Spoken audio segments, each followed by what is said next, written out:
And your boy right in the south band. Charges on the beat. To get your information. To the school to be part of the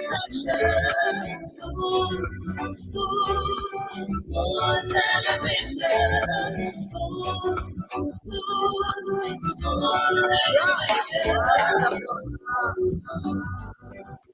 I'm gonna tell you what is happening in Liberia. I'm gonna tell you what is happening in Morovia. I'm gonna tell you what is happening in Africa. Just to the school, you do you know. The children crying for starvation, just to the school.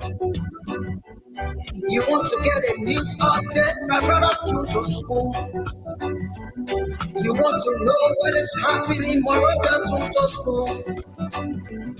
Politicians want to make their decision just to the school.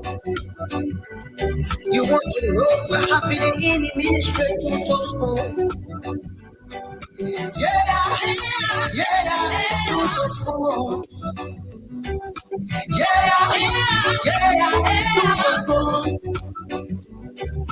You provide them out, Maryland to the school. Yeah, to the school. If you keep on crashing like my brother to the school, you got a school TV, you got a school radio to the school. Yeah, yes, sir. A special one from the CEO's band coming with the storm. Anyone right in the south band. Charges on the beat. To get your information. To the school to be part of our discussion. School television. School radio station. School gonna tell you what is happening in Liberia. School gonna tell you what is happening in Morovia. School gonna tell you what is happening in Africa. Just to the school, you will know. Let the children crying for starvation, just to the school. You want to get a news update, my brother, to the school. You want to know what is happening more than to the school. Politicians want to make their decision just to the school. You want to know what happening in the ministry to the school. To the school. To the school. You provide them up, Maryland to the school. To the school. If you get my crashing like my brother to the school. You got a school TV, you got a school radio to the school. To the school.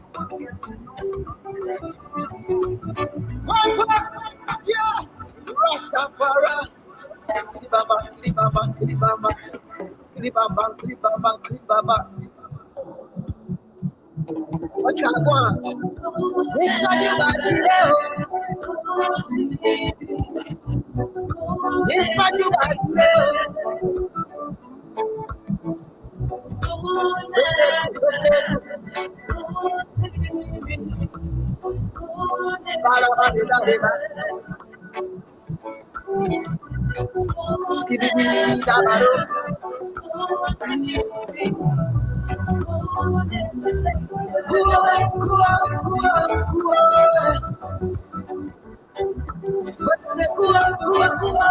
today.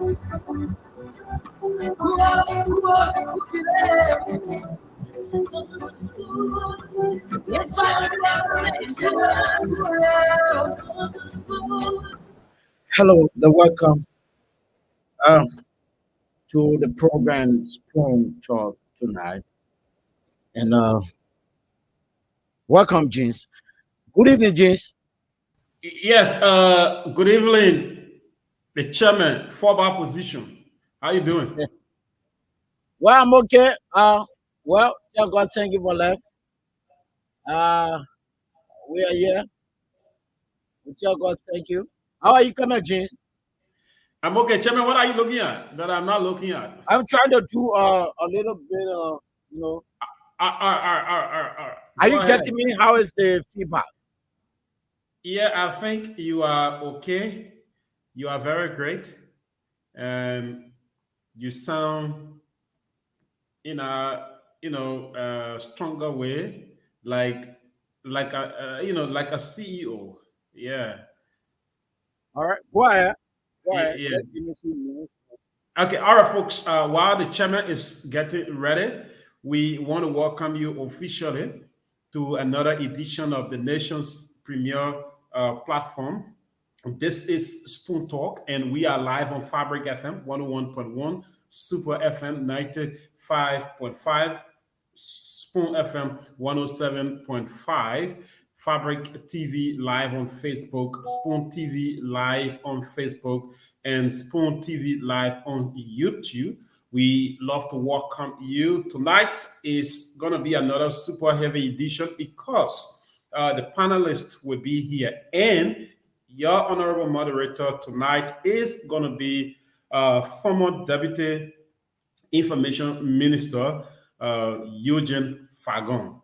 Eugene Fagon is going to be here tonight. Remember, he's the conductor on the GNB train that is headed for Nimba County, and he's going to be giving you update regarding that train, how far the train has gone, but they are headed for Nimba. And maybe over the weekend or in the next couple of days, he's specifically going to be telling you where the train is, whether they will be in Nimba or not. But the conductor of the GNB's train will be here tonight to take the lead. So let me cross over to the chairperson of the four back position. He's the only 44 years old chairperson in Liberia. Every day the man keep calling ish. So welcome, Uh, Chief. uh wait, James, has the Yes, former minister declared his support for Mr. Joseph Waka or Ambassador Joseph Waka? Has he done that? where you coming from? No, I'm asking you. I'm asking you this question. I want you No, to that is answer what I'm this. asking you to. Where you coming from? Good evening, Honorable uh, Johnson. Johnson, don't Good call the evening, man by. everyone. Good to see you Well, guys. I'm okay. We great, Chief. Yes, he did. Okay, that's He great. That's officially did, and he said he would do everything possible to make sure that President Weah contract is terminated at the ballot box on wow. October 10th. And he has been on that mission to get Weah out of the executive mansion through the ballot. That is the mission that the former deputy information minister who was employed and fired by President George Manning Weah. Hmm. Yeah. Yeah. So the Canadian International is here. The Welcome, legendary Leo. the Leo, legend. how are you coming on, bro? My man, how you doing, man? I'm doing all right. We tell God thank you. We're doing very, very well. When the boss speaking, you know that he's from Canada. I'm doing all right. You know, no money people, that's how they speak.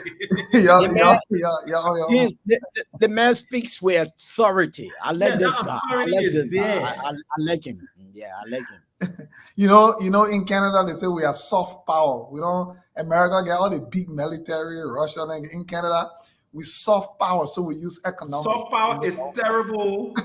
In international relations, Exactly. soft power is terrible. That's exactly what we are. That's real power because we can That is shift, real power there in we international can relations. we can tilt the balance. We can talk to all sides. We talk to the bad Yeah, side. We talk to the good side. We That's talk to everybody. I prefer soft power than the hard power. So you remember during the Ayatollah in Iran when the U.S. embassy was taken hostage, with all the U.S. Yeah. embassy staff threatened to be killed.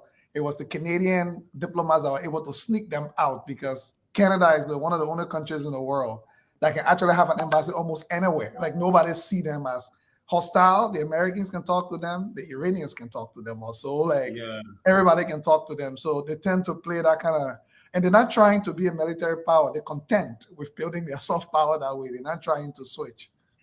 I think it's good. Soft power is always, I think, the alternative in solving global issues. And I think they are still trying to get rid of the hard power, but it's hard. They can't happen. No, My but man, let the me people say this. needed high power. Huh? So now I'm sending people and show up the high power you knew. But Yamblu, when you read international relations, you also understand that the issue of soft power, in the global war, although it is necessary at times that you use the soft power, but you can also use the hard power, the military power. Yeah. There where the realism, or the realist theory, it comes in. But anyway, I don't want to talk about it because I'm reading that. But Hey, you can use the both. You can But use you the both know, power. The Chairman, soft power. in economics, we got something called your competitive advantage. Yeah. Always have to figure out what you are well positioned to do very, very well. So, for example, if James Goodday is very good at reading, and he has an edge. Maybe he had more books when he was growing up and everything. And he has more access to literature, so he's good at reading. But then James Goodday get in a partnership with Leo, let's say, right? And Leo is good at, let's say, researching, but Leo does not have literature. James Goodday has the literature. He's good at reading, but he may not be good at researching. So what Goodday would do is he leverages Leo's research on the intellectual property because Leo has no choice. If Leo wants access to the literature to do his research, he needs to find a way to negotiate with James. So guess what? James not doing any of the research, but James can end up owning all of the research because James is using his. James not trying to say, you know what? Let me build my own researchers too. So I'm gonna go rely on Leo. Let me just build my own researchers and have everything. James saying it is actually cheap. I got a book, I got everything. Why would I go spend a lot of money to be another researcher? James will have to agree with me that any research he does, I automatically have rights to it because he's using. James too love to do I love to do my research. I want to do it too. I say, okay, my man James, no problem. I will do the research as long as you put my name on it. I don't want to do the research. You can own the intellectual property. So competitive advantage is what Canada has in soft power. So Canada understands that very well, and they try to improve on that soft power because you can compete with the United States military, no matter how much military you build in Canada. So you know what Canada can do? Make friend with the US. The US almost consider Canada as another territory. So when you touch Canada, you touch the United States too automatically. Yeah, but for the poorer nations, that I want to use America as a case study in this. Small debate. America uses its, soft power, to subdue all of the other, the other countries. I mean, come on, like country like Liberia, Waple country, all I mean, our country, anyway, our country, and not Baple country, are the leader then, are the Baple leader then. That's the problem. The country itself, if our Baple, America, will not still becoming, then I the leader then, like Baple leader then. And one person I see, if he had a power to be up there, who was going to be into this high power is the former deputy information minister. Yes. Yeah. Whenever you listen to him, he has that authority. Yeah, he has that authority like a high power leader who will say, "We're moving." You're looking at me like I'm talking. I catch you all the way. You get taught nothing. God. Good evening. Good evening. How are you? Thank you. I'm okay. Well, let me apologize to you guys. I'm traveling right now, so if you hear any, I got my nephew here, my grandnephew, not nephew, my grandnephew. The man got a toy, he playing with a toy, and he will not be distracted. So if you hear the small noise in the background, it will be the man. He's my man. So I'm visiting with him. You went dazing Dr. Richardson without picking minute today. Dr. Richardson, when a picking can run us out for battle, they man he be checking money whole day. He gave you things saying he want accountability and he also want report. So let me say good evening to Leo. Let me say good evening to Good Day, who tried to close me. He and Brian, they conspire to do things to me. Then he said the same spelling, the same name. With Brian picture them all there. He said, not Brian. Right? I called Karishma. I said, Karishma. Yeah. James. Yeah, well, he's sneezing in the background at all. Now, James. Yeah, but anyway, today was a wonderful day. I must admit, we had a good day today. I traveled all the way, and we had a virtual summit between Mr. Musa Hassan Bilatit, the chairman of the CPP, and we smoked our peace pipe. The meeting was successful. It's on my page, and we're gonna move forward and look at the big picture. I hope the man convinced you before you abandon GMB train, you the conductor and come to come in straight on the CPP. So you actually will add any conductor by running straight off the rail. No comment to that. This is politics. In politics, anything can happen. As you can see, no one anticipated that Billy and I will be giggling, smiling, and laughing today and watching Honorable Koluba selling hitches in the middle of the street. You know, those are things that happen. But the real picture here is, honestly, you are either for or you are against in this election. And I am against. And Bility is against. And Cummins is against. And Boka is against. And Gonglo is against. So if you notice over the last 7 to 10 days, the people against have been fighting amongst themselves. Whether for a vice presidential slot or to be recognized, it doesn't matter. We've just been fighting amongst ourselves. So I think Chairman Bility and I have decided that we are going to focus on the country. The man go to my page to bring my own. You see, Leo? I know. I see the thing on my official page. My official page has my own, but he ain't go there. The man go that the man decided to do it on his page. You know, in news there's something called permanence. You know, can't again go Google it. They will say you're there. In news there's something called permanence. But in that case, we go for ability. But you know, Fagon, yeah, man, whoever made that suit for Costa that he used for that press conference today, that person he might go to that person all the time. He was looking really good in that suit. I think that's a reason why he was looking good. That my first time, I know, but we know what you know. I will not inside all the day or bring it outside. We'll know. No, that's a reason why he was looking good. He was looking presidential. I hope he continues to look presidential as we go ahead. And at the end of the day, from what I see, the man that VB. Who VB? Yeah, Mama, you're the conductor for the train. And I'm the conductor on the train. I was asking what are the men that VP? Oh, you gotta ask JMB. Okay. Well, sorry. I thought the conductor had close proximity. So no, I'm gonna move in our train, and right now, I'm not waiting for Delon in number 7. See my what? Delon decided to jump from the train? No, he said it is shocking. Wait for him. We can't wait for him to be. Okay. So you're moving, eh? No, I'm the conductor. I'm still waiting. People asking me when the train moving, but I can't leave a vital man like that behind. But if I have no choice, then I'll move. Okay. Yeah, but the train packed. The train is packed. The weight on the train, that's small thing, my man. Okay. The train is packed. We have to enjoy the show. So you just drive good. We'll be watching.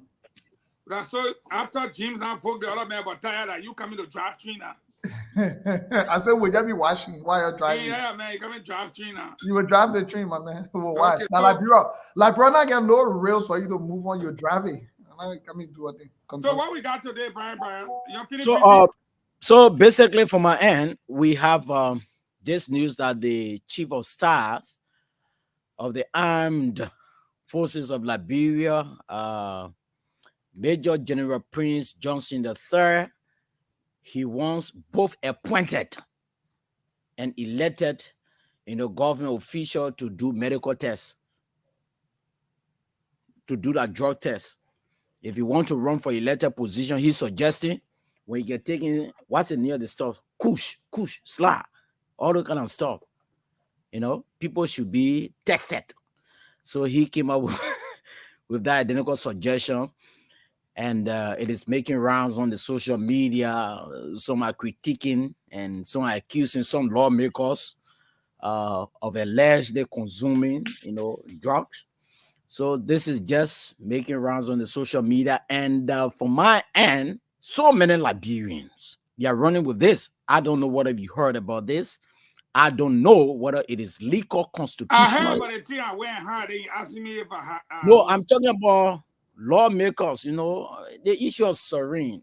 Many people yeah. using serene in the country. Representative Akara's great. He's like a president now in the country.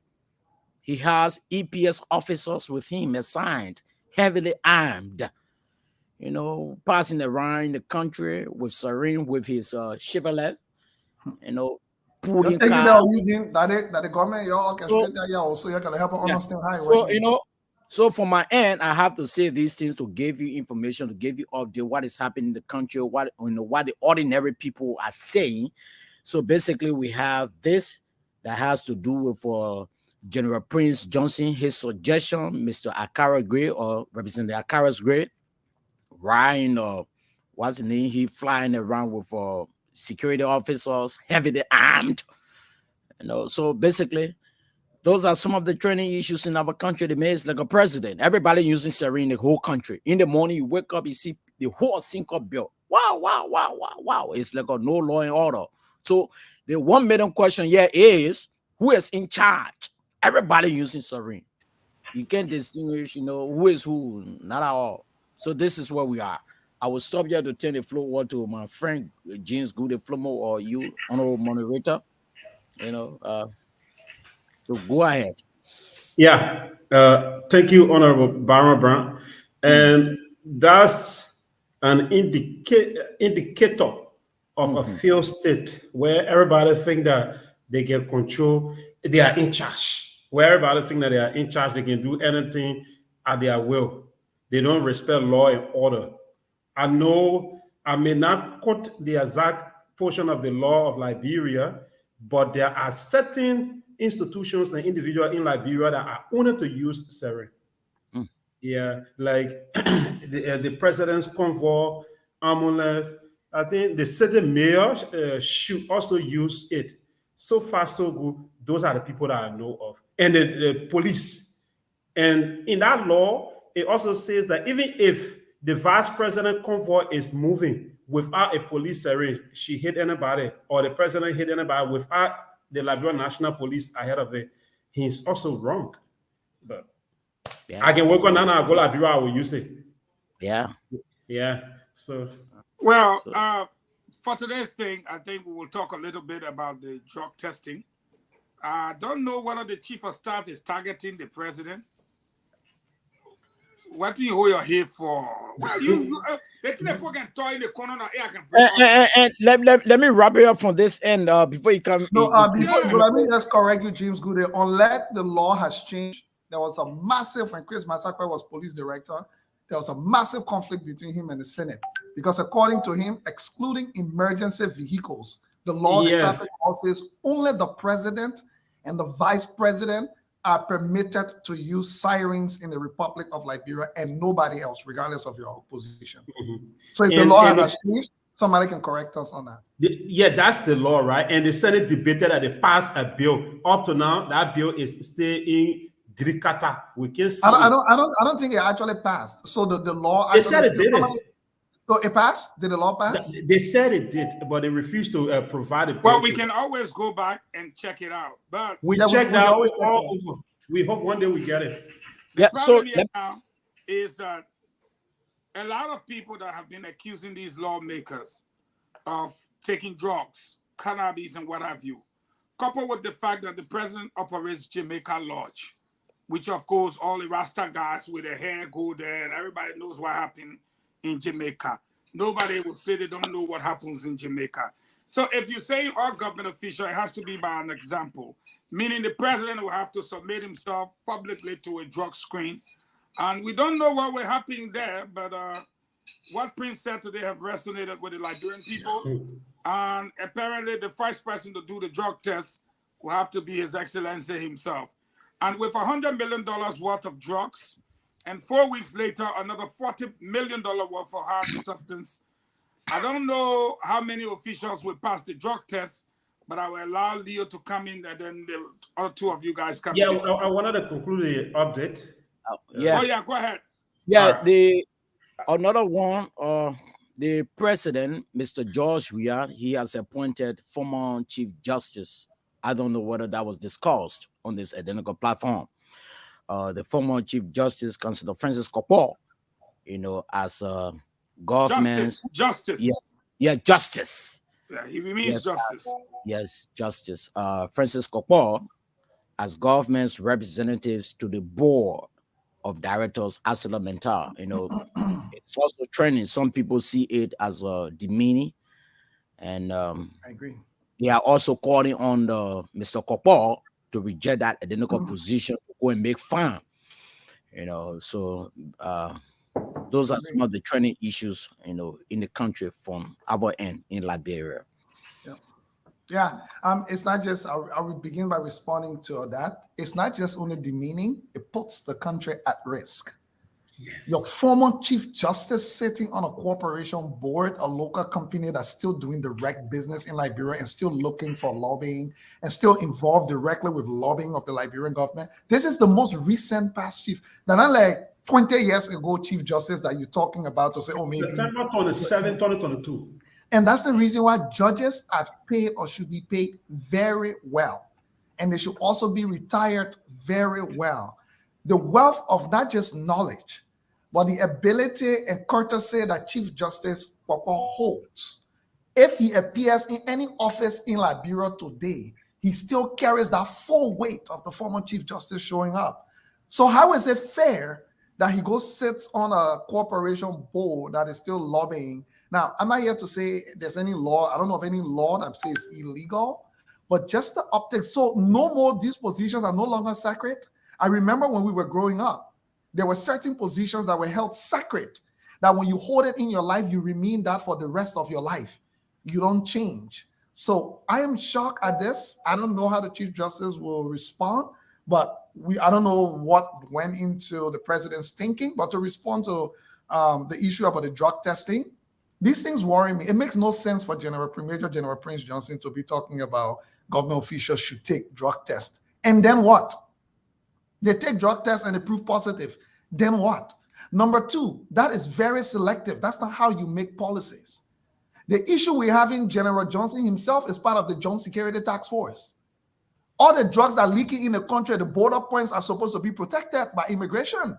And the Joint Security Task Force are all involved. Why is Major General Prince Johnson not calling an emergency meeting of the Joint Security Task Force and saying, how come drug dealers and peddlers are just allowed unlimited, no security, nobody doing anything to them in plain sight? They're not hiding. What's happening with our borders, to our entry points? No. You don't do any of that. But you'll come to say people might do drug tests. And do what with it? Okay, let's say you do drug tests and all the ministers and all the security people, all of them get test positive. What are you going to do? What? Which law in Liberia that says when someone tests positive for a drug, then you might do something to them? Number two, that's evasion of people's privacy.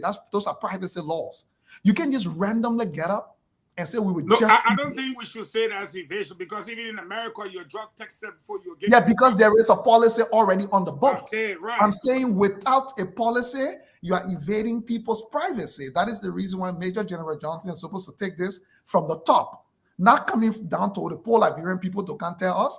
Call President Weah in the Joint Security, Task Force with all the chiefs, the chief of police, the chief of the military, the chief of immigration. Call President Weah to a meeting and let him know that as his chief security officers in the country, there is a state of emergency and you need some immediate policy tools that will empower the security sector. And that policy maybe can include the drug test. But the random thing, let's do drug tests, it has to be part of a holistic approach that says we're doing drug tests yet, but we're also reinforcing our borders. We are raiding the places we know already, the suspects that we already have in the streets. We are rounding them up.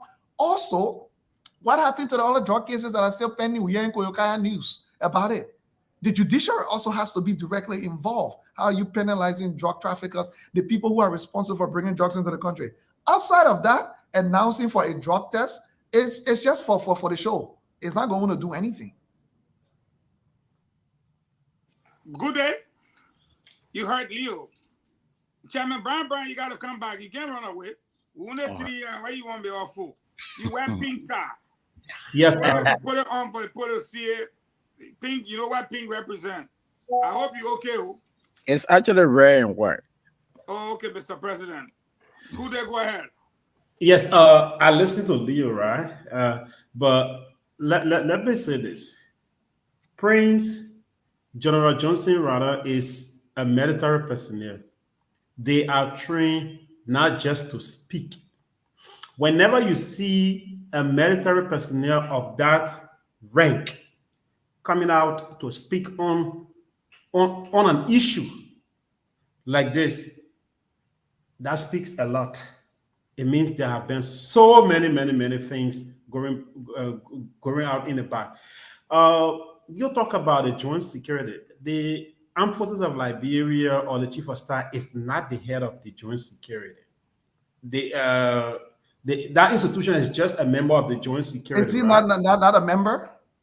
I said not the head of the joint security. Well, he's a member. That's what I said. I didn't say he was the head. Yeah, I said he's a so member of the Joint Security Task Force. Yeah. So I'm coming in. So in a joint security, every member has their opinion. But at the end of the day, we know in leadership sometimes the leader takes the lead, right? Who knows whether Johnson brought out issues regarding the 40 and the 100 million drugs that came in the country and nothing serious was taken. So these drugs came in the country on 2 different occasions and we did not get anything. The last time we listened to the information minister, he did not tell us anything that will make the nation to know something about it. So Johnson coming out to say this publicly on a national radio, I'm told he appeared on OK FM today. It tells you it was a write-up. So it was a write-up. It was not an interview. It was a write-up. Okay. I saw a post saying he appeared on OK FM. Okay. I did not really listen or I did not. So what are we supposed to do, James, when the chief so my point is in the country crying to us? So my point is, if Johnson is coming out with this, it means that he may have tried to bring this out in do you know that for a fact? Security meetings, and he was not paying attention to, and at the end of the day, he just decided to say, "Okay, let me voice my opinion out there." You know that for a fact? I'm coming. Do you know that as a journalist? Do you know that for a fact? Like what? That he voiced his opinion in joint security. That's why he said Mark. I said he may have. I'm speculating. Nobody listened to him, so he's I'm speculating. So maybe people did not listen to him, and he just came out. And Johnson, he's one of those recent chief of staff who will not just sit down. He will speak. The last time we listened to him warning us about electoral violence before and after, what will happen if you try or if you dare get in the street, right? So I think all we can do, if these things will come in, government should put in policy. I was in Liberia the last time. I don't know whether they passed the drugs bill, but it was in committee room and they were arguing when I left Liberia. I can't speak to it whether they passed it. So let's look into that drugs law. What are the things that are in our drugs law? Whether if you are tested positive, you cannot work in government, or if you are in government, it will take you out. If these things are not done, there should be a legislation that will outline these things, that before you get into government, even here, I applied for a job, right? I had to go do that test.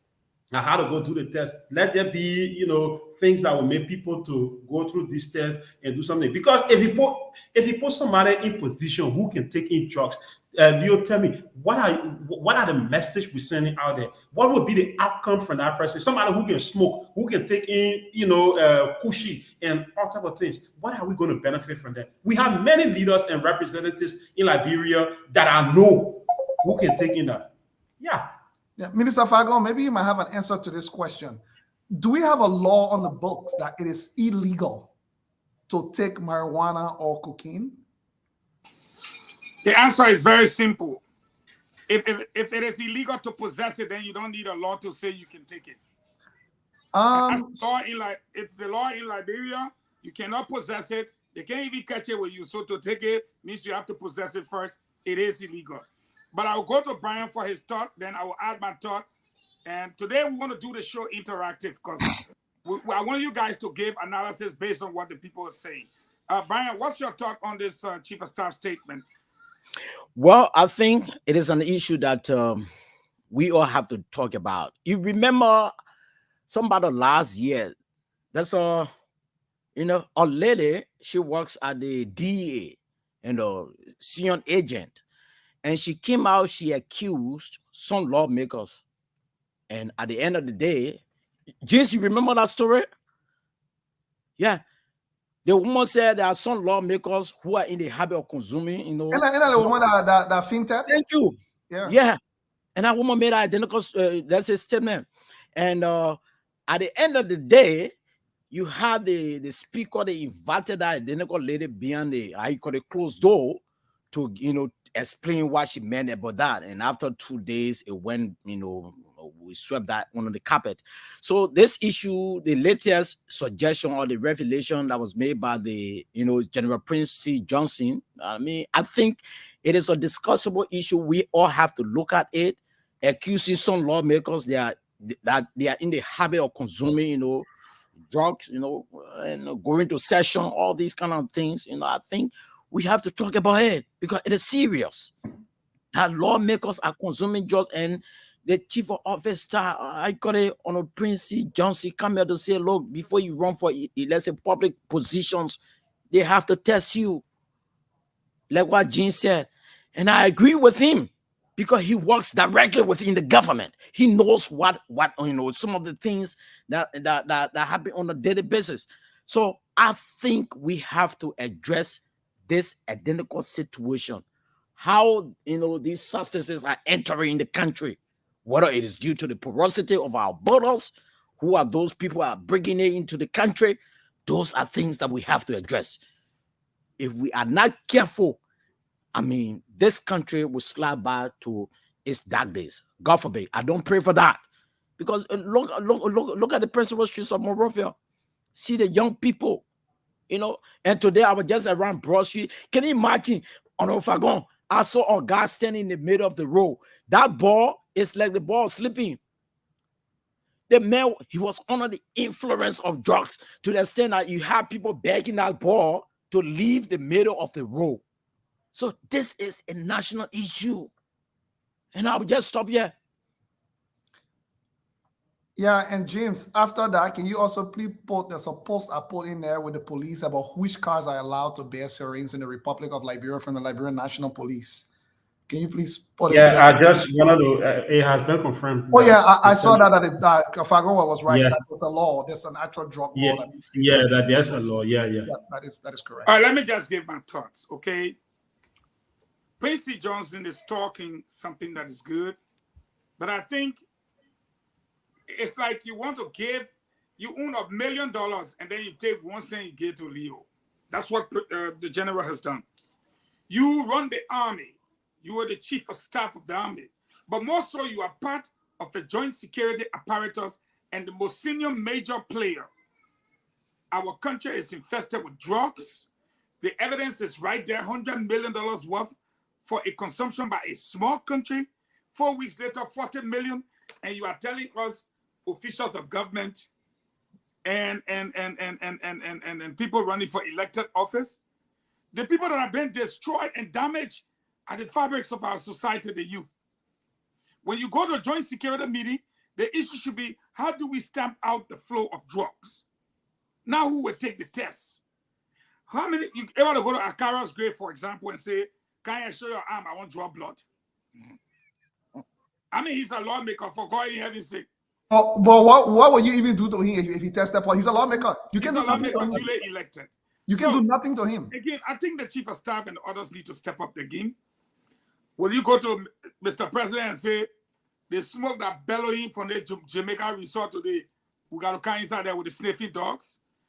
I think the issue of drugs is serious, but this is not a solution. to prefer such is not a solution. It's not even close to being a solution.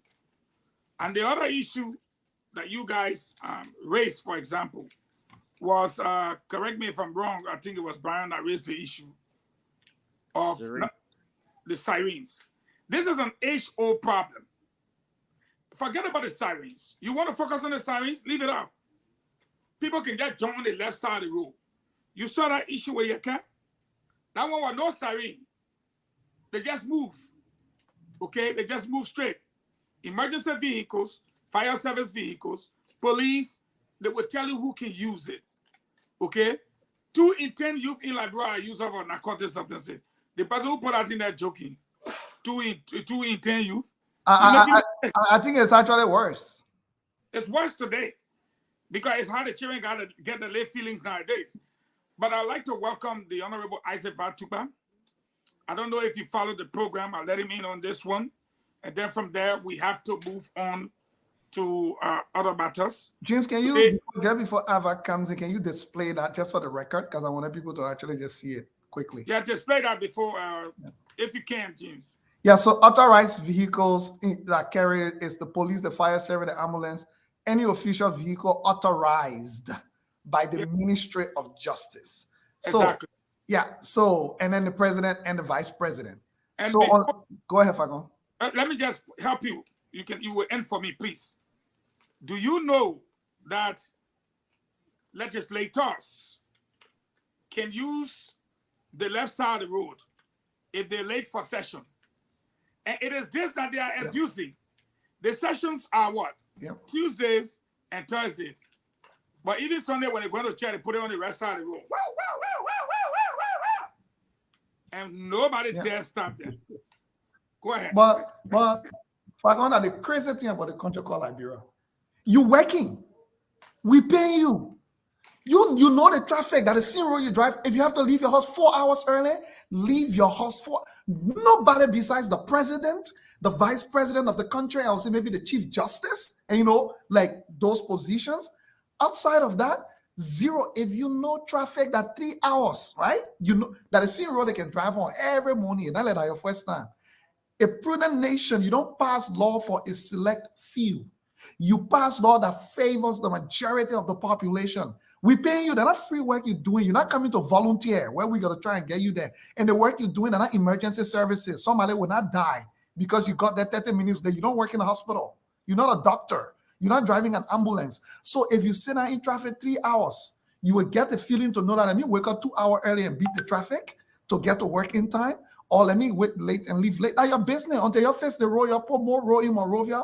All of us supposed to feel the burnt. So that whole law is the ability to make a group of people become illegal. So you've already invalidated the purpose of the law by yourself undermining it, allowing yourself the right to break it. You wrote a law and then you wrote another law to allow you. So what's the point of creating traffic rules to say everybody might drive on the other side of traffic? Everybody might drive on it. Just erase it, free for all. When you see space, you put yourself there. And that's what's going on right now. Thank you. Ava? Your initial, hear me? You're buffering, but we can hear you now. Yeah. Oh, really? Your initial comment was about the chief of staff, right? Was that what it's about? Was that the comment? Yeah, I'm the chief of staff comment about drug tests. So, is he trying to take a shot at his boss man? I don't understand where that is coming from, right? So, because Jamaica is no rumor for all the drugs and everything. So, is that the first drug test we have? Then fine. But he just goes beyond his boundary. I don't understand what this guy is trying to achieve. I don't know whether he's trying to make himself popular in a way to be accepted for something in the future or not. But he intrudes on things that he's not supposed to intrude on. So it brings some suspect about whether he's actually, capable of manning that position or not. He's not supposed to be as visible as he tries to be. Not the chief of staff of he's sort of be in the barracks, hidden away from people, and only in necessary situations. what about all drugs that come in? Is that his solution to the drugs problem?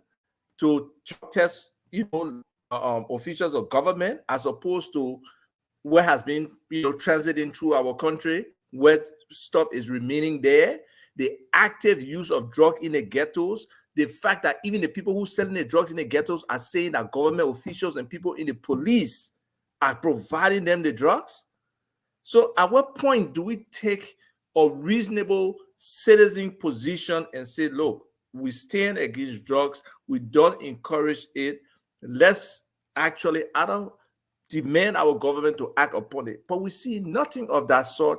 And then our chief of staff of the armed forces comes out and you can say a stupid statement. So I don't understand where he's coming from with that. It's just out of place completely. Thank you, Ava. And the next thing, I think, James, was it you that raised the other issue? But before we go to that, today we saw Honorable... This is Honorable Yakia Koruba. Thank you. Thank you. I would like for us to just show the video because I want you to do a quick roundtable for us to go to the next speed. This is Honorable Yakia Koruba sharing Honorable Yakia Wa Koruba sharing at Koruba Road here. Sharing the church. Right there,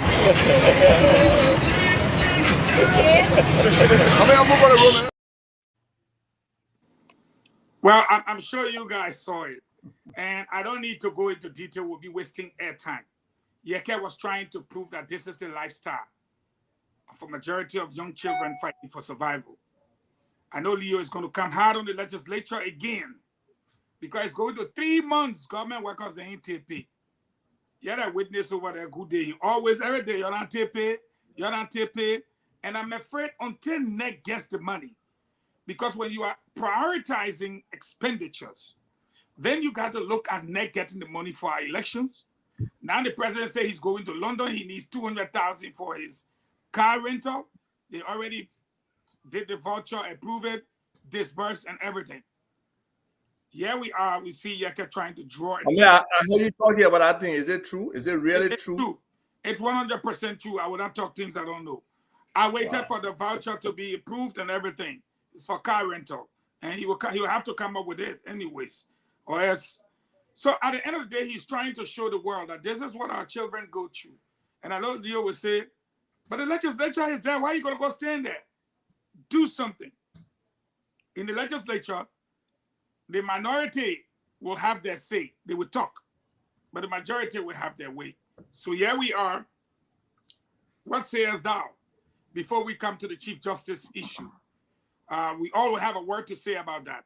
But looking at Yeke in the video, James, one more time, and then we'll go to... This is Honorable Yakia Koruba sharing Honorable Yakia Wa Koruba sharing at Koruba Road here. Sharing the church. Right there,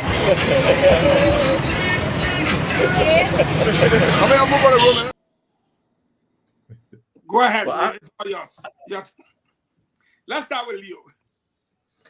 So first of all, I think Yeke is a unique case when we talk about the legislature. Let me establish that piece before I go any further.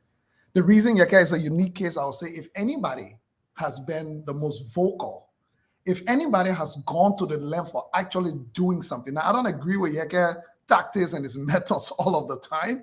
I disagree with his use of language and his choice of words most of the time, whether referring to the president or the other people that he's opponent to. I disagree with that. However, there is no legislature that is as bold and brave as Yeke. Yeke is the first person to tell you, Yeke, I've never caught Yeke lying about something before. No, not. Everything Yeke has said are things that he stood by, and they show out to be true. So what Yeke is doing, if anything, Yeke has been the most marginalized and most ostracized lawmaker, to the point where people decide to keep in other things because they are afraid that he might expose it if they allow him in. So Yeke is a unique case. People see that Yeke actually live in a very simplified way, even amongst them. People saw how Yeke family was treated. Whether you agree with Yeke or don't agree with him, that's different. The fact that he was elected to represent a district gives him equal access to everybody. So we've been seeing this is campaign time coming up. And Yeke can easily do this kind of style of campaigning or engagement because that's what he does all through. Look, Yeke told you what he could do and what he could not do. The people of his district accepted Yeke for who Yeke was and elected Yeke. Yeke is not your academic, so Yeke does not pretend to be one. It is the wannabes who don't know how to read or write a friendly letter that let to pretend like they are academics when they're not. Yeke tells you clearly he's not. The people elected him, in his opinion, is to bring their voices to the legislature and to expose all the ills and to do what he can do to represent their interests and bring support to the district. Now, Yeke telling you about I draft a bill before or I not draft a bill. Yeke already told you. So you can criticize him for his shortcomings and his ills, but if anybody has been the truest to what to stand for, it's been Yeke Koluba. So Yeke Koluba can do that, and you know why Yeke can do that, and it looks legitimate and it doesn't look out of place? Because he does that all of the time. We've seen Yeke in his district the last time when he stopped with Omar Fry in the pepper color. Yeke was driving a car. You saw 3 vehicles there. You saw any siren. You saw anybody standing with Yeke security men and walking around. Despite Yeke being very controversial, let me put it that way, and making a lot of enemies in the process, Yeke is still able to actually drive his car and go anywhere in Liberia and move freely and challenge anybody to attack him. So I don't agree with Yeke Koluba, but what Yeke Koluba did, in my opinion, looked very authentic, and only Yeke can pull that off because Yeke is capable of actually doing that. Thank you. We go over to Ava. Similar to what Leo is saying, I don't always agree with Yeke. I don't agree with him insulting the president consistently, but he brings the message home. So when we look at what the point he's trying to make, the point is significant, okay? We already know a significant number of our young people are not in school, okay? So let me just give you some 2021, 2022 numbers. In early childhood education, we have about 508,000 young people, 253,000, 699,000 like males, and then 254,334 females. So that 500,000 and change. When it got to the primary level, okay, that one had all the baby then like 5-6 years and under. Primary level, there were 574,000. That more grades, comparatively. By the time we get to junior high, that number switches to less than 200,000. When we get to senior high, that number is 133,000. And by Ministry of Education, by the law, people are supposed to be age appropriate in their grades. So by the time you in first grade, you're supposed to be about 6 years old in first grade. And then by the time you graduate, you're supposed to be 17. So all the people who are older, they're actually supposed to be in an alternative education. But we don't apply that because in the schools, a lot of overage children exist there. And Yeke is pointing to a major problem that's what causing our level of literacy to be so much lower. These young people not being in school, these young people on the streets selling, supporting their families. And when you really look at it, how much are they making on a daily basis? I've stopped and talked to some of those children. So now the whole day, that chicle they're selling, that's $200. So now $300. That's not even $3 United States dollars. He's pointing to a serious problem, and people talking about drugs. Many of those children are so easily influenced now because they are vulnerable. They are very vulnerable. They influence for drugs, they influence for sex, they influence for anything to make a living. They are under pressure. And if we cannot attend to the youngest and most vulnerable in our population, what do we say we are? Can we say we are civilized? Are we humans? So it's a very serious problem. And Eugene, you came on, later to the CDC, but the CDC was about youth, about the children, about women primarily. Those were the target population that the CDC were coming to rescue and save. And we have failed them completely. The country has failed them. So until we get somebody else who can point to these issues in their own way or in the way we want them to and really bring it home, Yeke is the only person who's speaking to these national issues. It's unfortunate in the way he approaches it, but he is. Thank you. Thank you. We're going to move over to the Chief of Staff. And here is the issue. President appointed him as the government representative to the board of directors. Apart from him, that means he will not undergo confirmation by the Senate. It now raises the Chief of Staff or the former Chief Justice? The former Chief Justice, sorry. Thank you. During his tenure as Chief Justice, there were several cases he had to rule in involving the Silamito and individuals. To appoint him to the board, some see it as a reward for working for the president and in the interest of the government. Now, that may not be the case, and people are entitled to their opinions, but the real question here from the people seems to be, should the Chief Justice take the job, or should he pass on it? Because to them, by many, some will argue that if he takes the job, it means he was actually working for the government for a reward.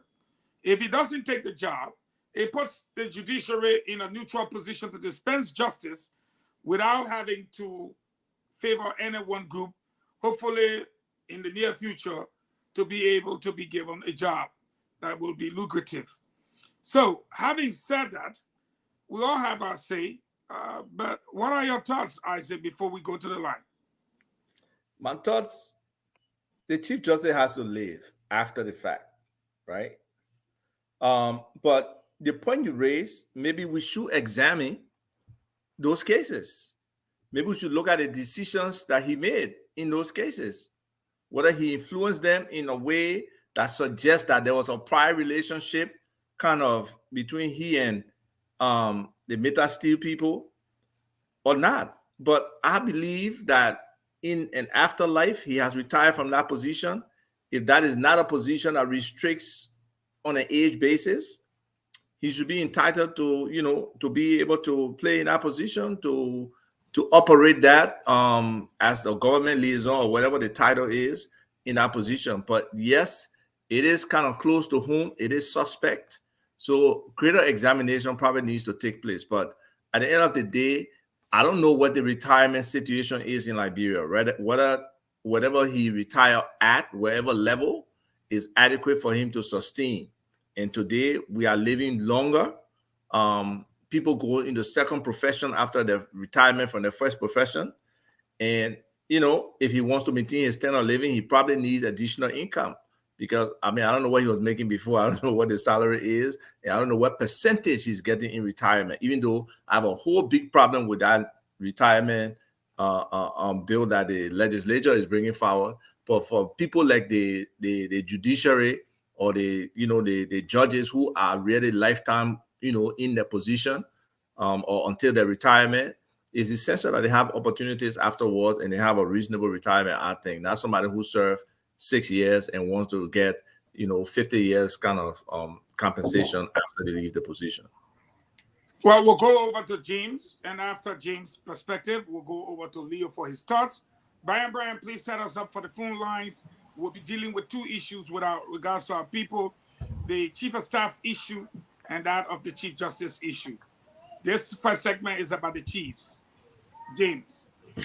Okay, just to climax with the Chief of Staff issue, we just got a communication, I know you went through it, where they are confirming, a message from the Army is confirming that even in the Army, there is this routine test, this routine draft test, where they have to do that test for every member of the Army and those who will be there. And if you are tested positive, you are kicked out of the Army. So let's move to the Chief Justice. To me, there's no law.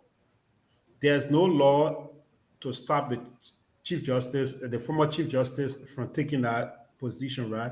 But we are looking at, um, what a term. Okay, let me use this. We are looking at the integrity of the judicial branch of government.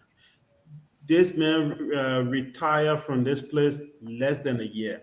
He retired I think September 27, 2022. He retired. He announced his retirement from this position. And even before his retirement, I was in Liberia. Many political pundits talk about him. They said this man and President we are their best friends. In fact, somebody suggested this that after he leaves office, the president was going to give him a job, and that has been agreed upon. So there's going to be a replacement for him, and as soon as he leaves, the president will give him that job. When that conversation came out in Liberia, many people said, "Oh, it was the time where people said he faked his age." 1 year before his retirement age, they said he was actually 70. They said he was 70 by then, but he came out to say no. We checked everywhere to get his date of birth and so forth. We could not get better information on him until 2022. That was back in 2021. So retiring from this place and they giving you job again, the same government. You're not going as an individual, right, as a private citizen, but you were appointed by the government. The institution did not hire you.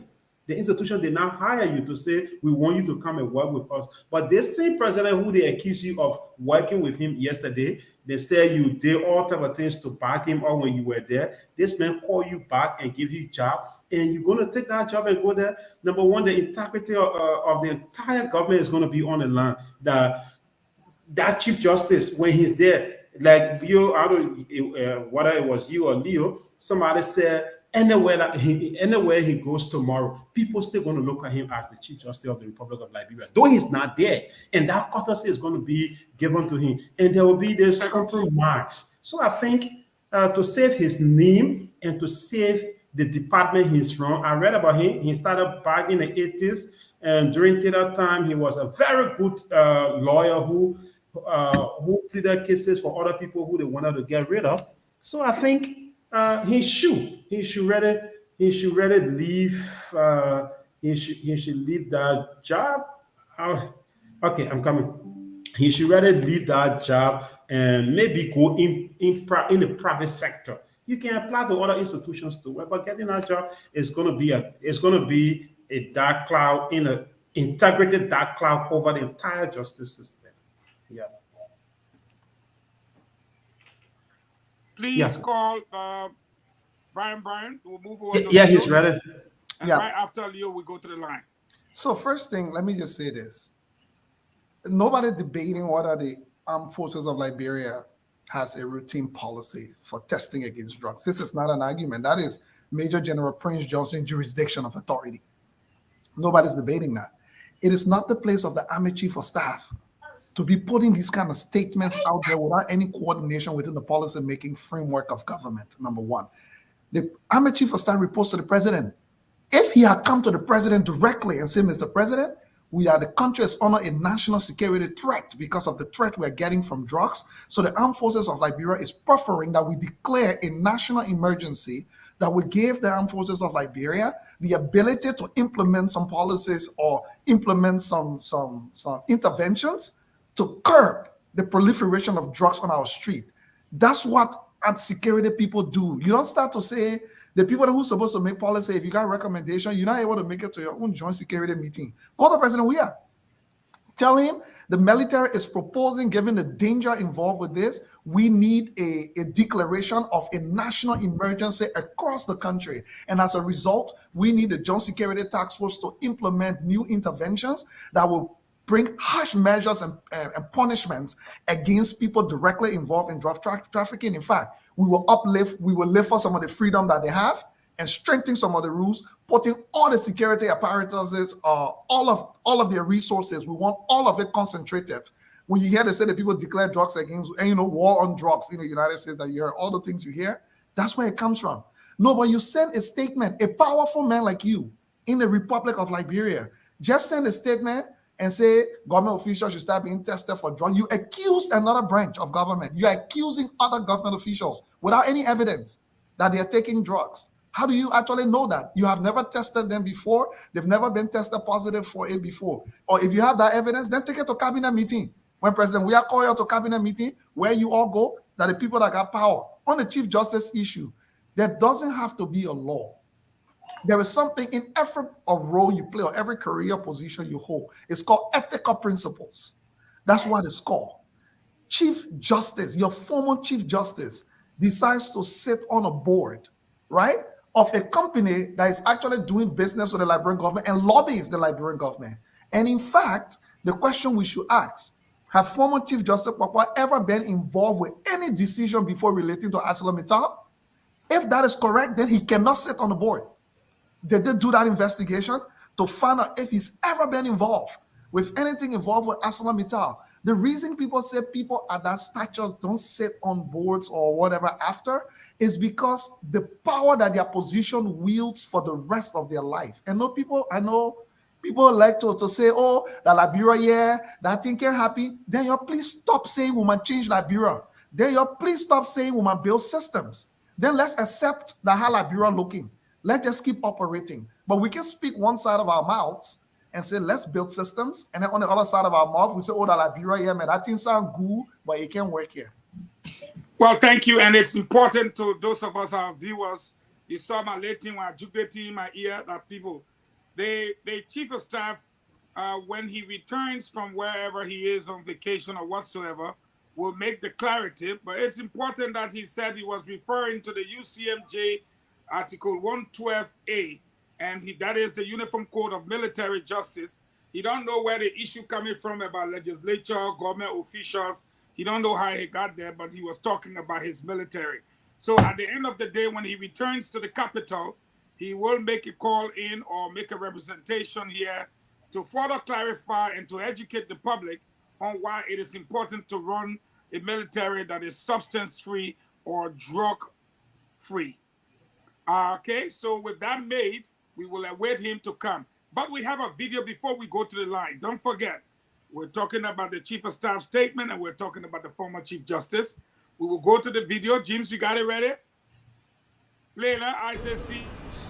15 years after Liberia's civil war ended, some are still fighting. Their enemy now is addiction. Many were hooked on drugs as child soldiers, and they never broke free. If I wanna know this, what they call drugs. We didn't know about drugs. The war came and polluted our minds, killed our sisters, our brothers, our parents, our uncles, and our aunties. By some estimates, there are 50,000 drug addicts in Monrovia, most of them jobless and often drawn here to Mamba Beach Point. For many young Liberians, this beach is where they make their bed for the night. By day, this is where many come to take their drugs. Kamara gets by washing cars, spends his money on any drug he can afford. The cheap favorite is known as Jazzy, a mixture of chemical dust found in light bulbs and marijuana. The drugs are like a cancer. When you get cancer, sometimes you worry too much. We don't do drugs because we want to. We don't want the children to have this habit or lifestyle. But addicts say it's all too easy to get hooked in this city. Now it's easy. All the friends I met in the streets encourage the habit. It's easy to get drugs in Monrovia. Anywhere you go, you will see it. Drugs that's spoiling the country and spoiling the youth. He's right. As we stop to refuel, we find another addict, 33-year-old Amneta, a war widow. We have seen life. When night falls, we sleep right on the sidewalk. We are fighting it. We do any work for money, clean houses, cars, fetch water.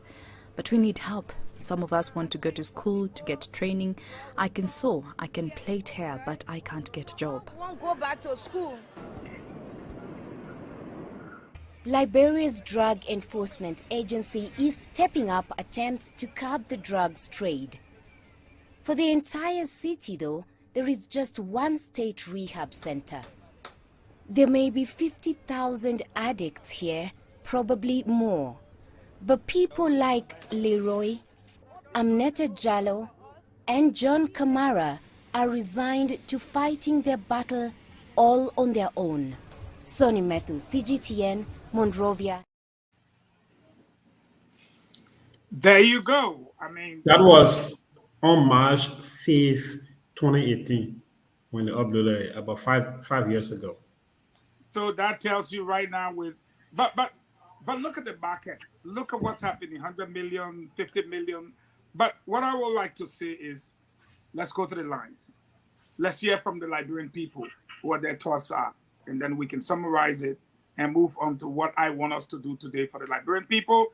And that would be, if you had the chance to select for Omer Joe Boakart or Mr. Alexander Cummings or Tiawong Donglu, whoever you, when you call in, you just go ahead and say who you want to be their VP pick.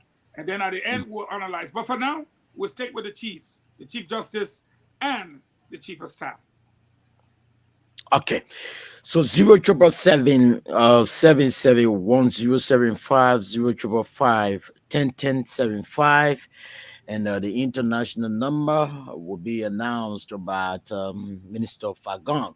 Let's go to the telephone lines to take our calls right now. This person on this line. Hello. Good evening. Good evening. Yeah. Good evening. Welcome to Spoon Talk. Okay, I'm NSS Military calling from Marshall Road. Okay, how is Marshall? The area I'm living is okay for now. Okay, welcome to the program, my brother. Okay. I must admit, I highly appreciate people on the Spoon network listening to most of the activities unfolding, but there is something that shocked me to call tonight. Yeah, I want to ask my brother, I'm not attacking you, but I want to really ask Brother Leo, what do you want for Liberian people? The state security high official is saying we should step all government officials, or whether somebody wants to contest, we should test the person. That's a very important point. Because the judge is at the top. If you cannot hold the hair of the official, who do you expect to hold? That they don't get nothing. So it is true. You should start from the top. Okay. I want you to accept that. Whether you want to make a law, you hear what the former how to call minister said. He said that if to protect the job is wrong, then although whoever taking it is also a wrong act. So I want you to support that idea. Thank you. I think Leo, he's going to let's say answer that identical question. Take this person. Good evening. Good evening. Yes, welcome. Welcome to the program, Spoon Talk. To the panelists. And I join you. My name is Genius Briggs. I appreciate every one of you for the talking point, and I'm following legislation. Well, let me be very sincere. Just listen to the tip concerning about our young generation involving themselves into just business. For Catholic, this kind of thing is not good at all. Like for me, at least looking at where we found out we have roughly about 200 plus ghettos in district number 15. But yes, if you find out that those the police, joint security at times when these guys are there, my brother, in front of ours, you go to the guys in red back community, letting the same community people that raise some other land, or whoever should come into the community and get out for the community, they will come back and taking the same people. Okay. I'm trying to tell you that. Thank you. Let's take this person. Good evening. Good evening. I'm Choco Bangwa calling for police autonomy. Yes, this is Spoon Talk. Yeah, it's a pleasure to be on this network tonight. I have fought my way through all to get on this network. But I must say, attending to the talks, it needs serious attention in Liberia, and for which we have Chief Mo Ali, in District 5, who is making a program to help the national government to reduce the high intake of in this republic. So he has a system, or he has a strategy that he needs to play, because they have 3 categories. The first time to just come to it, those who started, they are in the middle, and those who started it, who are also part of it. So you have an essential to question it just started it, after the program. But look, Okay. People, Thank you, my dear brother. I'll say 1 minute. I take this person. Good evening. Hello? Yes. Yeah, good evening. How you doing? My name is Benjamin. I call from Kowe. All right, Benjamin. I want to say good evening to Honorable Facon and the rest of the guys on the show. My brother, this trust issue that is going on is something that people get together to be, and then they'll play teams so nobody's here to monitor what the government is doing. This government knew very well that this guy was taking drugs. They know who bringing drugs, so they cannot pretend that they didn't know. So when they want to test people, they deal with the first people that know that taking drugs. This government is in the habit of giving ghettos enough money to give it to the group they're controlling who taking drugs because they want to win injection. That's why people are taking salaries. We have friends that we know that operating ghettos. They're getting money, $10 for each person. And the guy said, $10, I'm going to get them 1,000, I'm taking the 600. Do you want to tell me that the government knows? You want to tell us that I know that today in the country we're talking about the Jamaican resource. I did not do research to know what we are saying. It is true or lie. You can't go to the Jamaican resource, the president who has resource, the person and narcotic drugs, and you asking somebody say you want to test other people. They are playing with us. They want to kill everybody in the country because they want power. Okay. Thank you. Thank you. Good evening. Hello. Yes. Welcome to Spoon Talk. I'm call from one over. Hello. Yes. Wyatt. I'll be grateful that at least we have a decent chief of staff. You know, when the army was recruiting first 2005, many of our friends went there. But because the phone dropped in their blood, they put them down. So if it is true, you see that those seeking public office should go to drug tests, that will be minimized. Because decent people will not be giving Google jobs. Because I went, I qualified for the job, but it's so me, they disqualify me. There's no way of cleaning up. Which then there is sense in it. Thank you. Okay. Thank you. This person. Good evening. Hello. Yes. What is your name? Thank you. This is Evangelist Otis. And where do you come from? I do join you from Judicial this evening. All right. Yeah, relative to the discussion this evening, I think it's serious because I was fortunate to have attended the National Fund Drive that was launched last year, June 30th, by the governor of the Republic of Liberia at the Ministry Complex. I represented my organization here, and I was shocked by the statistic that the Ministry of Youth and Sports, without the DA release. And Zoga Wilson said that we have 10,000 ghettos across the country. Hello? Yes, we are listening to you. Go ahead. Yeah, he said we have 10,000 ghettos across the country. When you get that statistic, right away I started calculating that how many Zogos will be in one ghetto, times 1,000 times 10. I saw that in my own, calculation. I said, but then in our houses, there are Zogos that in clean clothes, just waiting for the appropriate time to get on the road. So this is alarming because it has security threats, associated with it. So those who are leading the way, or who are, people that we're looking up to, will be involved in the kind of practices. It means that the whole country is at risk. So it's something that we all need to talk about really and see how we all can fight this drugs issue. Thank you. Thank you very much. If you are just joining us, visit Spoon Talk 0777-1075. 0555-1010-75. This person. Good evening. Two more calls. Two more calls. Good evening. This person, good evening. Yeah, good evening to you guys. Yes. Let me say good evening to Minister Fakons or comment to him the folks from the diaspora. My name is Mohammed M. Kanechi, and tonight I speak to you from District 16, the civil balance agreement or whether be other experience in military school. Let me once again applaud the guys. My attention will be drawn tonight to the former Chief Justice. Okay?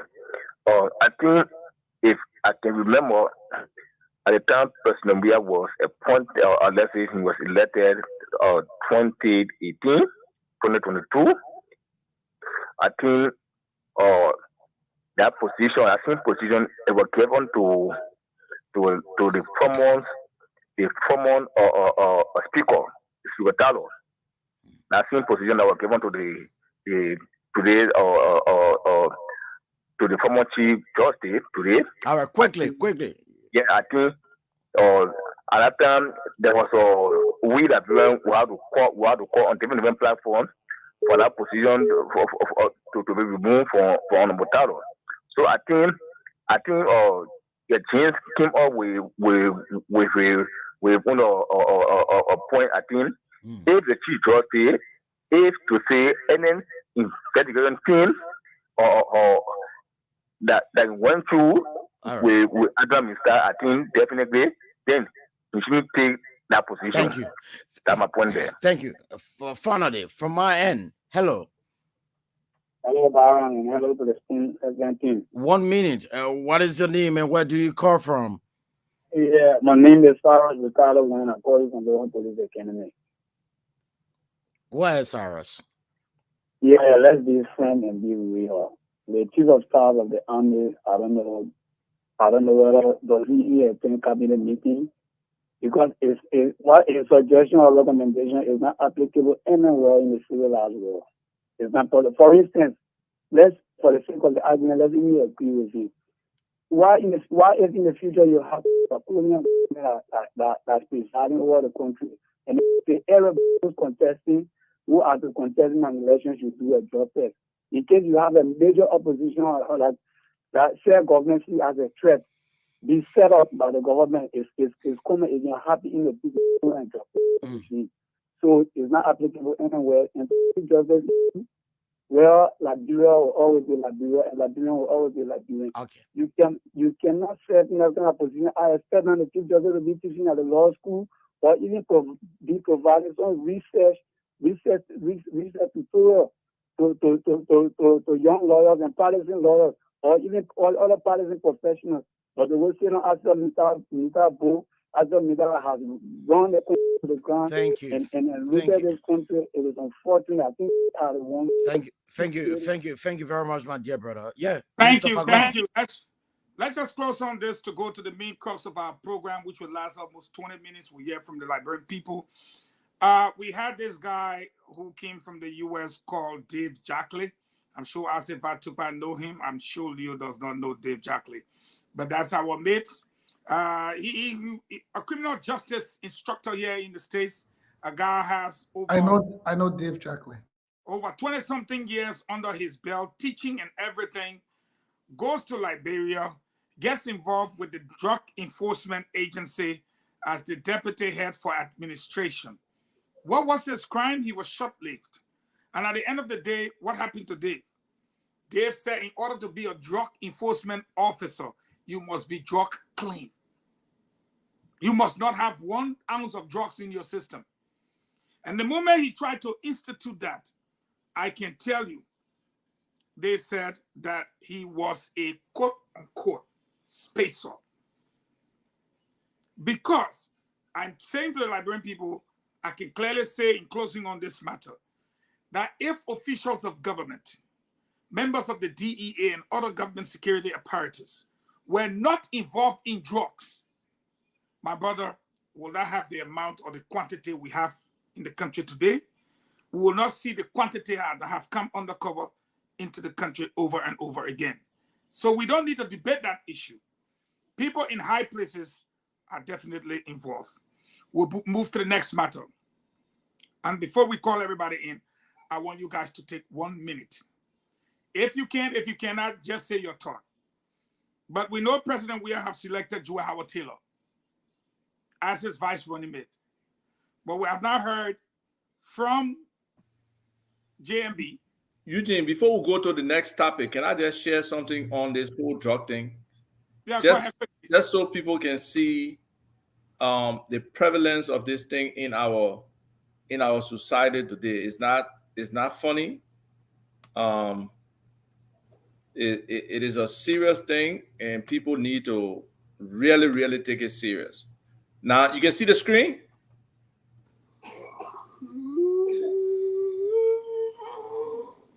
You asking James to put it up? No, can he see the screen? I'm sharing my screen. Can you see the screen? Oh no. You gotta send it to. You have to send it to a Good Day, and then Good Day can share it.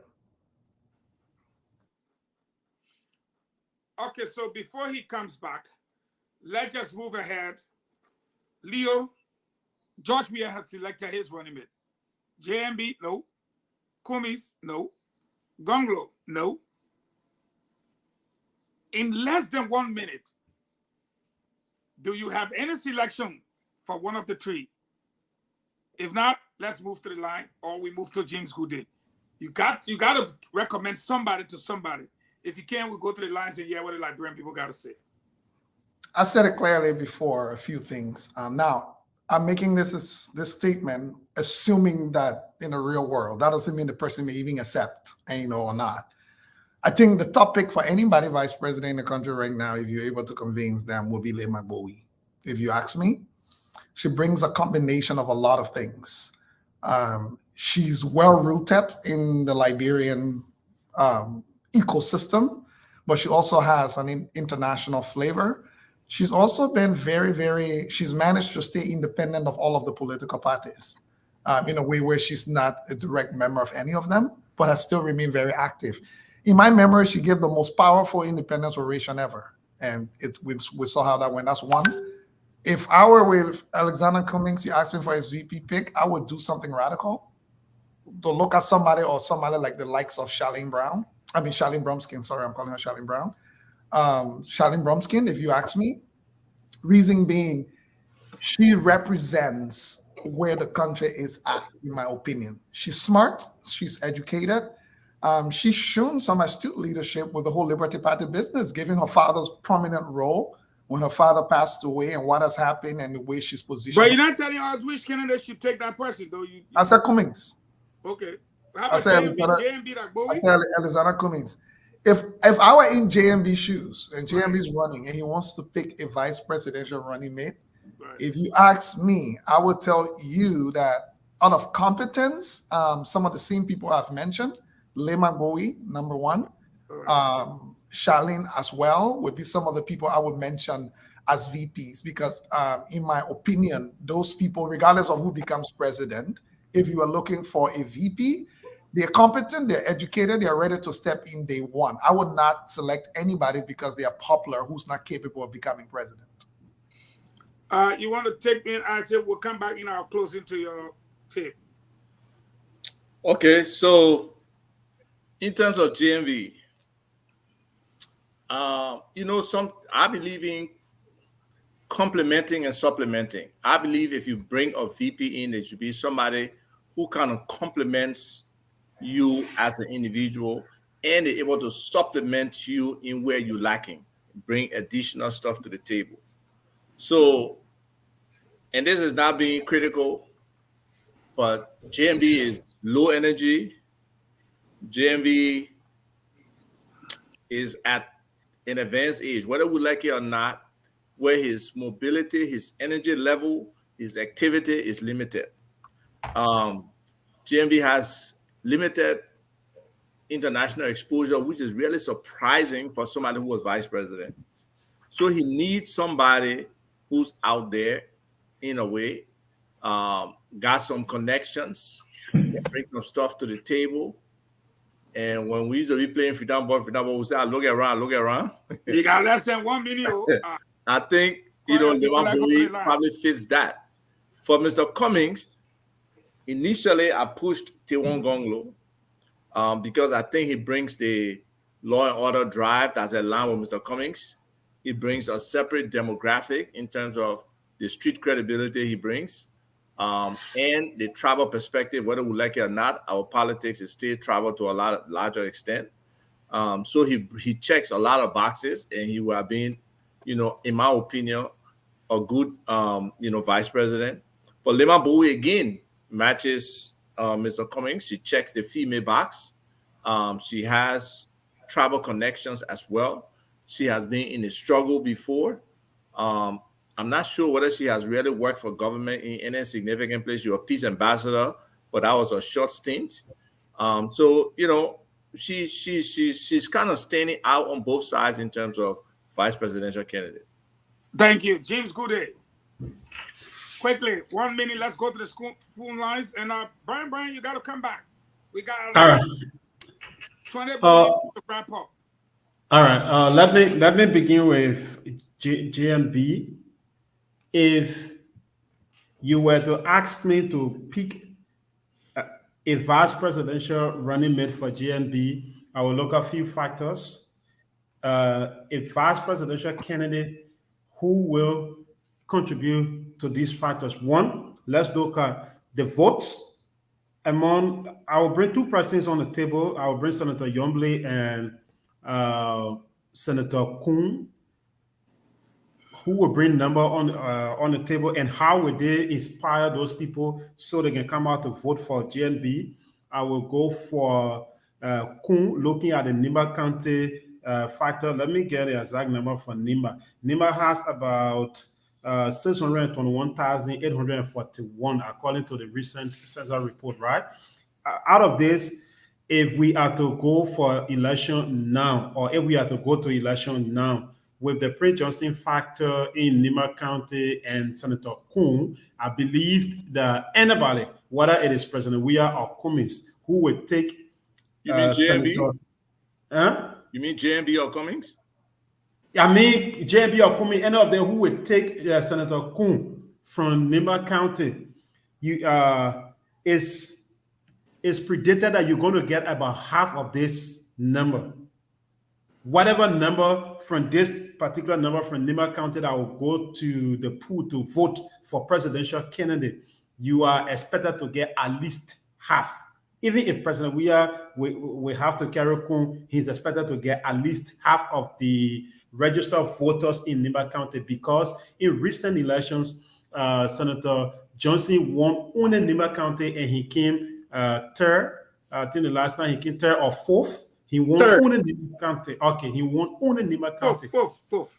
Okay, fourth. So if you are to carry Kuhn, Prince Johnson is still alive, very strong, and he's also going to be contesting in the upcoming senatorial election in Nimba. So he's going to influence voters to vote for his quote-unquote error board. Yeah, and we may tell me that because people believe that he's the right-hand man for. Let's go to Cummings so we can open the. So for Cummings, I don't want to lie. I cannot picture anybody for Cummings. I cannot picture anybody. I cannot, except you ask me to get another person. I have nobody that I can suggest for Cummings. Okay, so here is my take. Quickly, 1 minute. The Senators' playbook will go into effect, and I don't care whether anybody say anything. This election will be about the Senators' playbook. The Senators will greatly influence this election. Why? Because the government for the past 6 years abdicated its duties to the senators and the lawmakers, if you want, the representatives and what have you. They the one being taking care of the people. The government literally turned its back. And so because of that, the people know only the senators, or if you like, the lawmakers. And since the senators highest, I say the Senators' playbook. If you look at the graph you saw on your screen, with Nimba County almost 700,000 registered by population, not almost 7, but 621,000. Half of, from the trend we've seen, bombing, Cape Mount, all those places, half of that number would be about 300,000 plus. And looking at 400,000. And whoever takes a person from there, I don't care whoever take it from there, you are taking 300,000 votes. Montserrado has always been the opposition stronghold. I don't know who will win there, but 60% of what the registered voters are what we have seen now with 891,000 registered voters, that's almost 900,000. So the 300,000 from NIMBA plus 600,000 gives you 900,000. You are automatically in the second round if you take a person from NIMBA.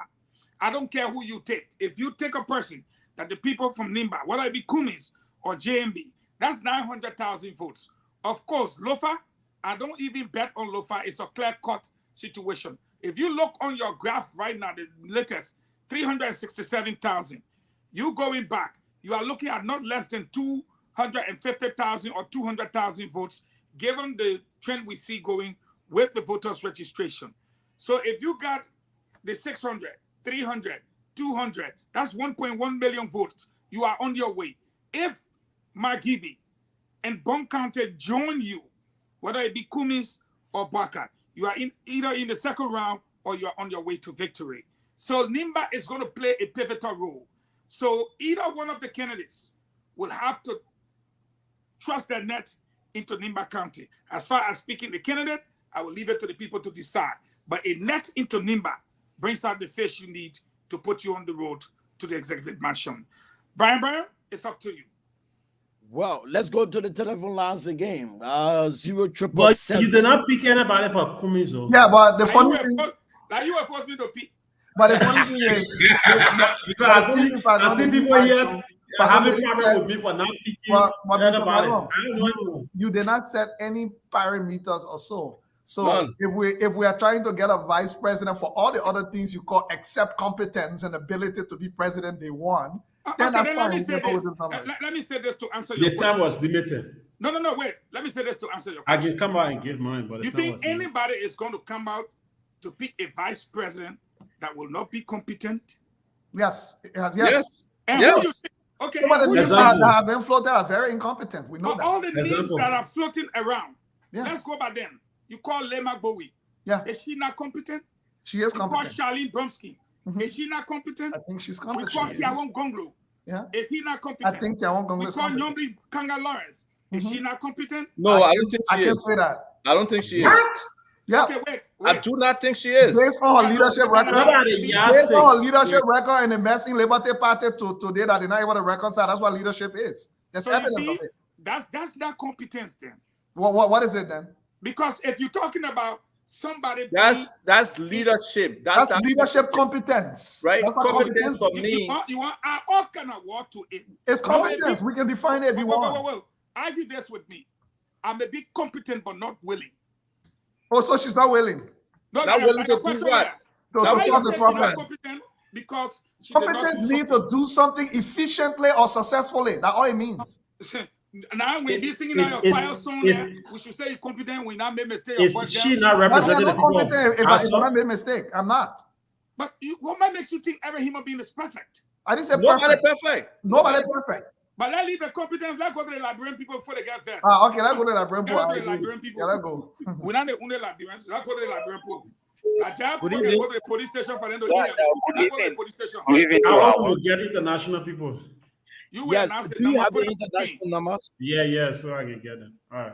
Okay. Say that thank you to our panelists for actually for farm analysis tonight.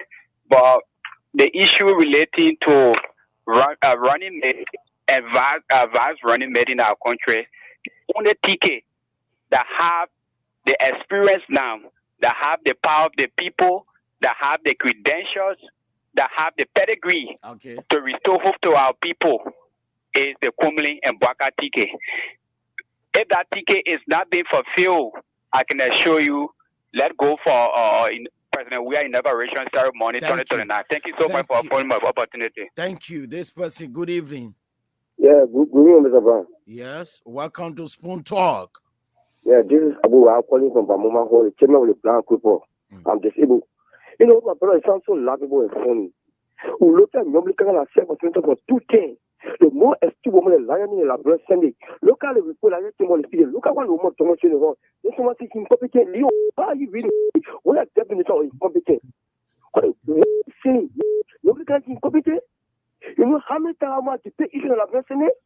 So every Musa Belede Alaba because you have been planning the Liberty Party, the Liberty Party, think one you come responsible. All the time the Nika share in the Liberty Party. So commission was there. Who brought the commission Musa Belede? Thank you, brother. Thank you, man. Thank you. Let me announce the numbers if you are just joining us. This is Spoon Talk, the biggest program in Liberia. It doesn't matter where you are. 0777 77 1075 0555 101075. This person, good evening. Hello. Okay, this person, good evening. Yeah. You have to walk away from your monitor. 1 minute. Yeah, this is Jerry Taylor. Yeah, for me, I would like to say that if the woman is caring, I prefer for the woman to pick Jeremiah Kun. Okay. And when Jeremiah Kun, you go on a pick, no, the woman will carry. Thank you, my dear brother. Thank you. Hello. Hello. Yes. I said the president need international contact. Yes. Minister Fago, hello. You get an international contact. What's your president? They are trying to put the international number on the screen. Okay, let's take this first. I think Minister Fagon, somebody asking for the international number. James will come on and announce it shortly. Okay, thank you. This person, good evening. Yes. Hello. Yes, welcome. Yeah, my name is Mohammed and I'm joining you from Central Monrovia. Yes, Mohammed. Thank you very much for the analysis on the issue about Baka, on the various candidates who to become a running mate. Let me say this. Nobody should make Kumi to feel that vice presidency is his entitlement, that only he can go before something happens. No. That perception, people need to erase that perception from their mind. It is not entitlement to Kumi. Anybody for that matter can go as vice president. One who the president feels comfortable to work with, it is one who the Senate Bureau will go for. It should not be only centered around one person. If Kumi feel he can win election alone, then he go in a race. But nobody will feel that Kumi is wholly entitled to the presidency or thank to you. the vice presidency. Thank you very much. Thank you, my dear brother. Thank you. Let's take this person. Good evening. Hello. All right, this person. Good evening. Good evening. Yeah, good evening. My name is Alessandro Jr. Do join from the script to run the Japanese peace Allen New. Okay, Sam. Yeah, for me the best thing to be president for this country and to keep the peace of this country is isolated that Judge Weir and Madam Joao Taylor. All right, Sam. Okay, Sam. Thank you. Thank you, my dear brother. Sam. Hello. Hello. Yes. Yeah, good evening to you. Good evening to Yeah, just walk away from your monitor, take your home time. You are live on the program Spoon Talk. Maybe that I never because the water is there, but you getting me now? Go ahead. Thank you. My name is Shaq Biggest Jr. and I join you from Bonaventure Jarvis Market. Okay, Shaq. You know, I listen to this is voice of the state federal fly together. You know, I listened to the folks from the ANC saying that Madam Kanga Loretta don't have the leadership ability because she couldn't reconcile the Democratic Party because of the confusion that is going on within the Democratic Party. You know, the same thing. Why Kumi is in a CPP, other minds the paper and made the CPP ungovernable, even if they call him to come and reconcile, he will fall. I mean, that kind of funny thing that the same thing Musa Belede is doing with the Democratic Party.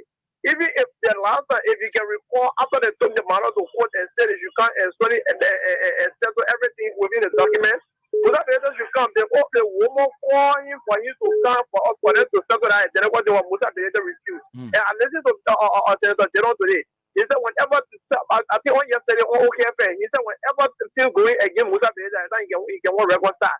And anytime Musa Belede know that something is going in favor of him, they make him get out ground to say, oh, even if you point, they make people his foot. All right, my dear. Okay, thank you. Thank you, my dear. Thank you, my dear brother. Hello. Hello. This is Spoon Talk, your big program. Yeah, this is Asik D. Cooper calling from Tuboro. Yes, Asik. Yeah, you know, it's kind of funny when someone is sitting in the diaspora looking at someone that is working for the Liberian people saying that they are not competent. If you can look at Charlie Bronski, you say Charlie Bronski is competent, but the American guy is not competent. So I don't look at the word you think. If you look at nobody, you say she's not competent, only Charlie is competent, or the man is competent. Not because you have a bad feeling for or you don't love them, and you might just say something about them. There's no way you can compare Charlie Bronski and Yombri when it comes to competency of leadership. Where Charlie has exercised leadership for someone to see as a leader, then you're looking at someone that served in the house for a long period of time. With experience, then you think she's not competent because she's not going your way, or because she's not sorry, forgive my brother. the party that's going the Kumi way, because you are from Kumi, sir. And you say someone is competent and the other party is not competent. Thank you, my dear. Minister Fagon, once you are ready, I'll turn the floor to you. We still going for call. I was just trying to post sorry because you step on some people who not corner. You don't worry, I will step on your corner more because they can define the words. That Cummins was up. No, I'm looking at Cummins, man. Do you? Hello. You saw me campaigning for Cummins? Hello. Yes, welcome to Spoon Talk. Go ahead. You're real. All right, thank you for the show, man. Thank you. Cummins said he will not settle for nothing, but rather to be president of this country. So you got to so Cummins, I don't care what you do. Cummins mind is made up. Cummins have to feel the weight of the voters in this country before he comes to his senses. I can tell you for free, Cummins has dragged his political career when it comes to being president of this country into the mud. He is far from being president. He could have played a game by going to the woman's way. But coming out, can't getting a man on money. He will suffer it. Okay. Thank you for the show. He will suffer it. Hello. Yes. I said, we will feed it wet. Good evening.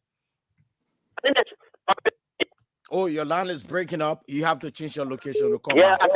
Hello.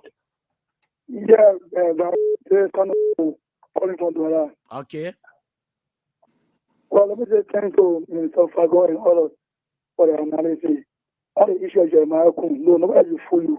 He is competent. The man of father coming from the manage his own life into him represented twice. So voted him. Why did they vote him? It is the leadership in him. To the entire voting and senator, there is no leadership in him. So that joke. Only has a number for member, and you cannot govern if you win. So the first thing that you prefer to do is whether you can win. That's why I'm putting the past. They were looking at the other degree here. Until today, when they went for election, they couldn't even came for 15 years. They were way down the 0.00. Okay. 2.00, Mr. Cummins, 2.00 in your words. Hello? Hello? This person, good evening.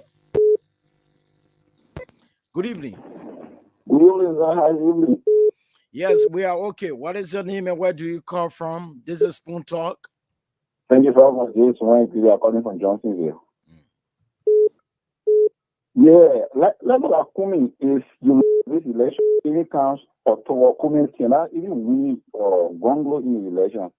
So just let all of us just rather run this owner Braga for him to make a win. So we're looking at Kuhn and Braga getting a landslide win. But then Leo too coming in to condemn Youngly that she does not have the qualification, the competence. I don't know. Sometimes you can make some brilliant argument, but this one, he's too short. Yeah, he's too short. So you shouldn't do that. It was a bias, biases on it. Thank you. All right, thank you, my dear brother. Yeah, my left I'm going to be redefining the word. I'll put a definition for you so you can see it. Hello? No, it's totally fine. We're going to educate our people. The miseducated them, so we need to educate them. Yes, this is Spoon Talk. Okay, how are you, brother? Yes, we are listening to you. And head up to the panel on the show.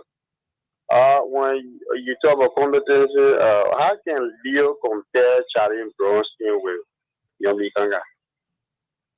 That is being upset in the disco. You look at someone who served in the legislative branch for years, and then you compare him with Charlie Bronstein. So let me ask you the question: if Charlie Bronstein on the young Likanga, will he select or over? Young Likanga? That's my question. That being very unfair. Not because she's gone. I mean, she owns herself, so you're going to raise her over the lady who's been serving in government for years. That is very unfair. Thank so you. That's unfair. Thank you. Thank you. We're still taking more calls. 077771075 055101075. This person. Good evening. Good evening. Welcome to the program Spoon Talk. I'm Aristide for Cotton Tree, Nigeria country. Okay. I just want to say this. So it is how the people want to rule this country or lead this country. When since 2017 they are in confusion, the UP, the ANC, the LP, all of them. So it is how they want to lead the country. They don't tell us that when they get there, they're going to fight among one another until they don't get time for us. So I think better that who then I wish I love for him and pray that he changes his mind to do the good for us now. What do you mean? Just 1 minute. Yeah, because we are seeing no unity. Every time confusion in among those parties who say I want to the country. Since then, so tell me now, how can you win the battle with your force? You are not united in your camp. Okay, my dear brother. I thought offensive. Thank you, my dear brother. We'll take one more call. And okay. One more call. Hello. Hello. Yeah, good evening. Yes. Thank you.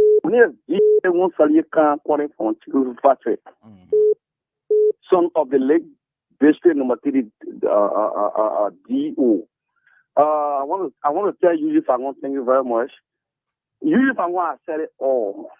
Nima County factor is one of the biggest factors into the election of all of the opposition. So for me, I'm from the angle of the party. The Nima County factor, through with the Judicial will be one of the best tickets for anyone talking about opposition. Arizona community, the MDR team fought into election. Fought into the election. The ANC team fifth. So we look at the MDR factor with the United Party. The United Party with the MDR, what will be giving the United Party 300,000 votes. 300,000 votes with the United with the deal, the money from Gambasa, from Nimat, from Bapolu, from all angles.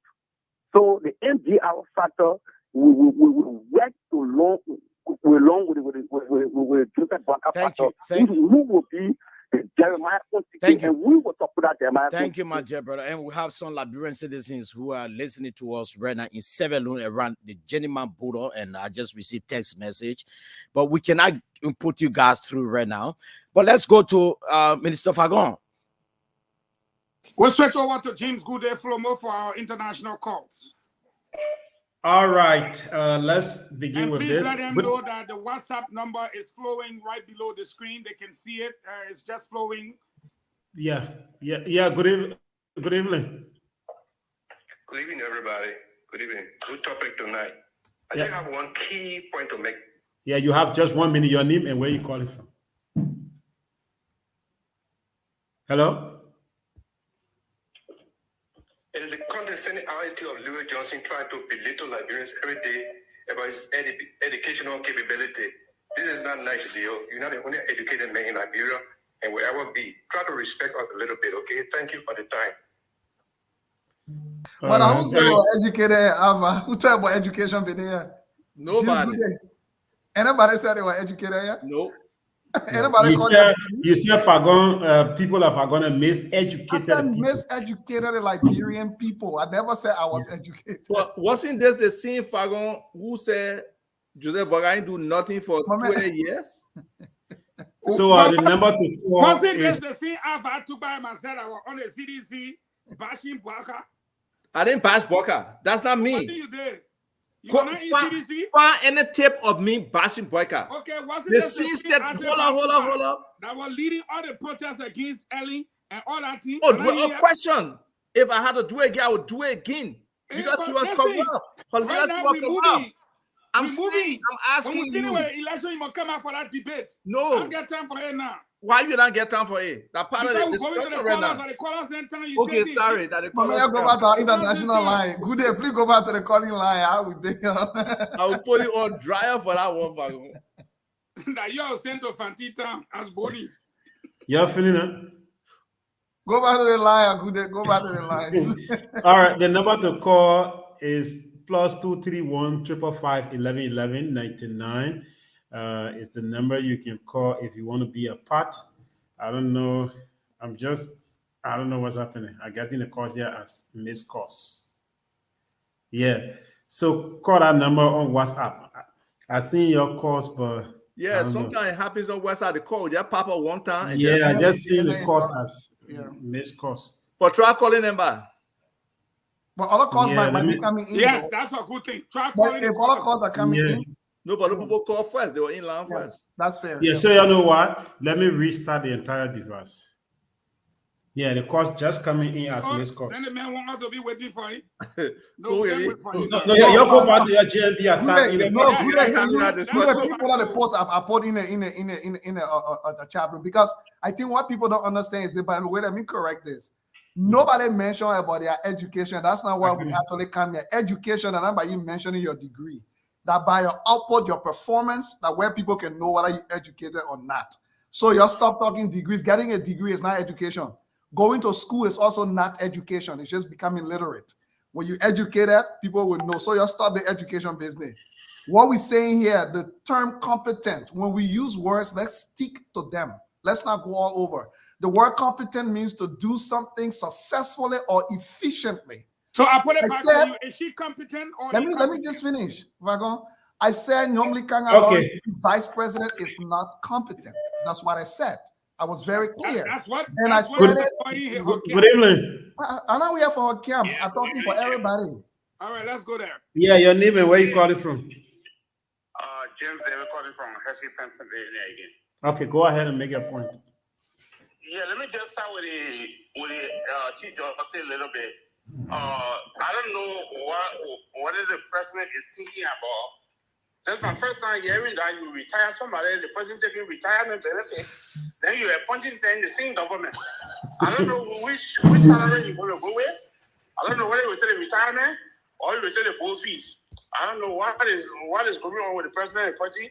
And remember, don't take time that man, he's greedy for power too. You accept that position because I can remember President Gashini accepted a ministerial position, former president pro tem. To go back and accept ministerial position. And when it comes to Comey, I've been advising Comey for a long time. If you don't accept this position, you're going to be the back of Manfred and Toba there, where they were making position and what I said, and none of them became president at the end. All right. Thank you. Okay. Let me get this.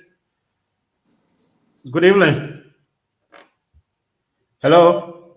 Good evening. Your name and where you calling from? Well, I'm Moses P. Sewell. I'm calling you from Oro Gate Town Community. All right, 1 minute. Yeah, the only issue and my contribution on the show tonight is that all these people that want to be president, to be frank, we the young people, we need better for this country. And having conviction and also, seeking for self-interest, this is the same thing, or these are the same things that will happen in time to come. I don't see anybody that will really take us from this kind of a situation we find ourselves in. So the Kumi being vice president or Pabuaka being president, or Kumi being vice president, all the kind of thing to be free. That's the same 6 and 7. Right. The same thing that will happen in the next 2 to 3 decades to come in the country. We'll still go through it until we young people will make our own way. All right, thank you. All right, thank you. Let me get this. Good evening. Yeah, hello? Your name and where you calling from? Frank, I'm calling from Delaware. Quick. My brother Leo, how are you? Yeah, quickly make your point. Paco Ping Leo, this is Frank. How are you? Please make your point, sir. Good to hear you, Chief. It's really unfortunate listening today. Just the fact that Leo brought up the question of competence, right? As far as competence with leadership. Okay. You have people calling in that, oh, Youngby's been in the Senate for I don't know how many years, or this person's been there for this many years. That doesn't speak out competence. Competence is when, like you guys are talking about the drug issue in Liberia, when has she stepped up to the microphone and say, this is a bill that I introduced in the Senate for competence? Like you guys, you're mixing a lot of things up. And I think, example, I don't want to speak against Eugene Fagon or other people. These are the problems in Liberia. Like, but you see, I'm on a call to trap. And we say Youngby not competent to be VP. We not say she's not competent in anything. We've been very specific. Hello? I'm coming. Hold on. Okay, I think Caroline. It costs too much. Just Hello? if I will look at one call and then I'll call the person back. Yeah, your name and where you calling from? My name is Napoleon. I'm calling from Monrovia, Liberia. You have 1 minute. But okay, I wanted to support Leo's argument a little bit. Nyomble is not competent enough to be a VP candidate. The reason why is that she been in the Senate for 2 years. What have she done? Nothing. That 2 years she been there for? And then again, concerning Fagon, I think Fagon is dreaming. Ome Bwaga need to retire. Okay. He need to retire. Thank you. All right, sir. Thank you. Mesa Youngby been there for 2 years. That 2 years Youngby been there for. To tell you the man don't know. He don't even know about the woman. Hello. We say international land. Mama, you're focused on what it means. Yeah, this is where you calling from. That international land, then the man call from calling from Ohio, Columbus. Okay, go ahead quickly. Let me say this to the panelists, especially Leo, Mr. Tugbe, and one of you. Look, you guys would have Youngby and Kun. You're trying to sway our attention for all the go on the other side of them, who mysteriously go and pick one of those people for a running mate to be president. That was still not make them competent. That still doesn't make them competent. That's not working. You're not bring Charlie and all question in the picture. You say that you put in that group of children, but that's working. I'm telling you, the people are Youngby and Kun, and I didn't what we did. That is not working. You gotta still take one and somebody will get one hand. We just said not competent. Why you fighting the man said that not working with them? No problem. But when they say you're asking on the VP pay committee, I'm about VP pay committee. I'm not saying this. The man said they will tell the incompetent people you are going to look for the competent. No problem. And we not do it before. Not the first time. Go ahead, James. Bring more. You see your brother in 2017 Fagon and the Labrepo selected that today you're telling us saying not correct again. So we can do it again. I just really they come in the other so that Youngby so to solve drug problem. Okay, she come in, she will solve it. Hello. Your name and where you calling from? My name is Nobody Heaven. I'm calling you from. All right, later when you ready to call your name down, I'll bring you in. My name is Inati Johnson. I'm calling you from Minnesota. All right, go ahead, make your point. Yeah. Okay. I would love to agree with Mr. Tupa and Dio Johnson. In regards to Senator Youngby Kanga. Yes, indeed, Youngby Kanga is not competent because we're discussing leadership and looking at her style of leadership, it shows no competency. You can spend 5 years, 9 years, 10 years in the Senate. That does not qualify you to be a competent when you cannot lead in the competent way, in the proper way, in the right way. And what I want to say. Yeah. So I agree with that. And Eugene Fagon. All right, thank you. Let's take the last one. So, Eugene, let me ask you one quick question. Some of the people in government today, if we have spent 12 years in government, and someone that after that 12 years, you say they're competent? You asking me? I'm asking you. Many of your people. Exactly. No. You asked me, I didn't answer you. You say exactly. I'm waiting for you to answer. You asked me if the people spend. I'm waiting for you to answer. In this government, will I say they're competent? Please do I monitor. You ask question, you want to wait for the answer. Let's finish with the caller. We'll come to that. All right.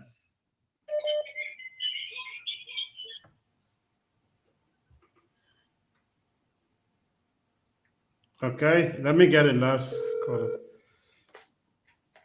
Hello. Hello. Yeah, quickly, your name and where are we joining you from? Hey, my name is Corey Sable, and I call from the U.S. Quickly, make a point. Yeah. I just want to re-echo my position. I don't know. The people on the panel list keeps asking, Madam Josephine keeps asking, Richardson rather, that where they getting their proof from. Why make them to know that the Liberian people want Joseph Parker and the Zana committee case? She always say that. But they not listen to the caller. When every caller that's called, they always talk about that. But why they not saying it? It's the same Liberian people saying it. All right? And the second thing we got to know is this. I want this election going to be very dirty. Look, you guys need to start playing. They take for what's the guy? CDC chairman. Morba Moru, where that liquor talk.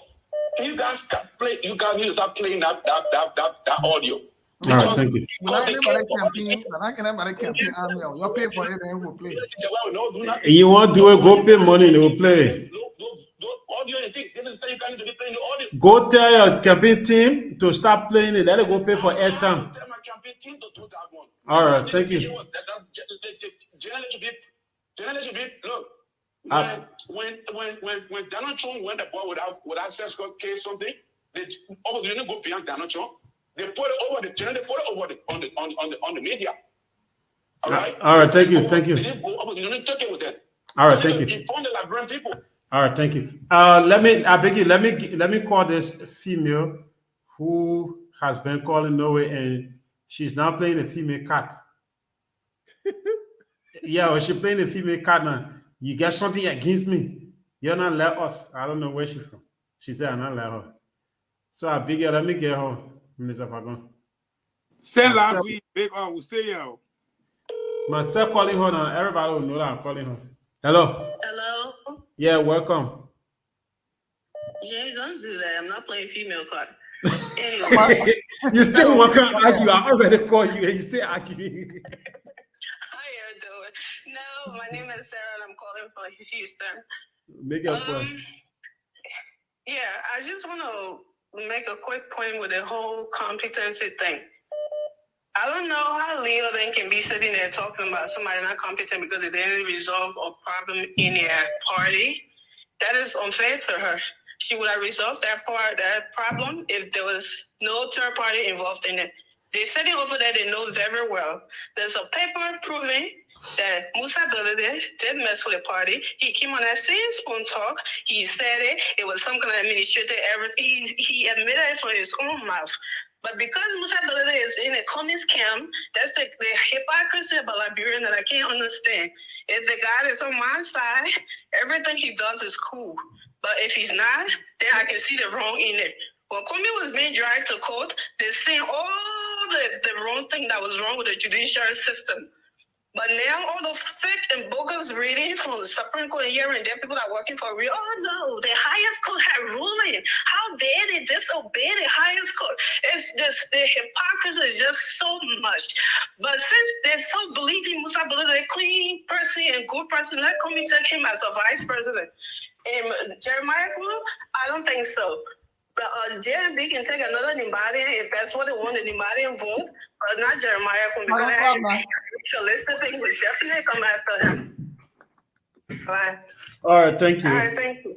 Thank you. All right, thanks to all of the callers. It's 6:09. We gotta go, and we gotta do with our closing. But Isaac asked me a question. Isaac Vatupa asked me a question. Asked me a question. He said, if someone Isaac Vatupa is correct too. No, I want to put no. Isaac Vatupa, yes, is correct.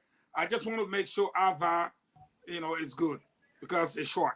But he asked me if someone serves in George Weah government for 12 years, would you say they're competent? I don't measure competence by the number of years a person served. Any institution, I don't. Because if I do that, then Joseph Parker, we don't need to talk about Cummins. 42 years is enough for him to eat Cummins. Cummins should go and sleep. Okay. If we do that, then Cummins is better than some of the other candidates because he chopped them more years than they can ever come near him. So I will not say 12 years in an institution make you competent. I think your experience, your output, your contribution, your work, your everything contributes to competence. And to measure that in the absence of a measurable rule that we will use, it will not be possible. But one thing I can say for a fact, the callers had their say here tonight. Like them or not like them, Leo said in clear terms that Yombli Kanga is not competent for the VP slot. She didn't say she's not competent to teach or she's not competent for the VP slot. I don't know where he took his thing from, where his measurement came from. I'll tell you. Up to him.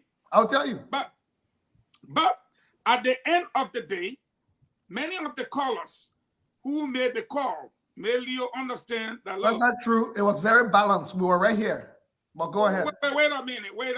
You got two moderators.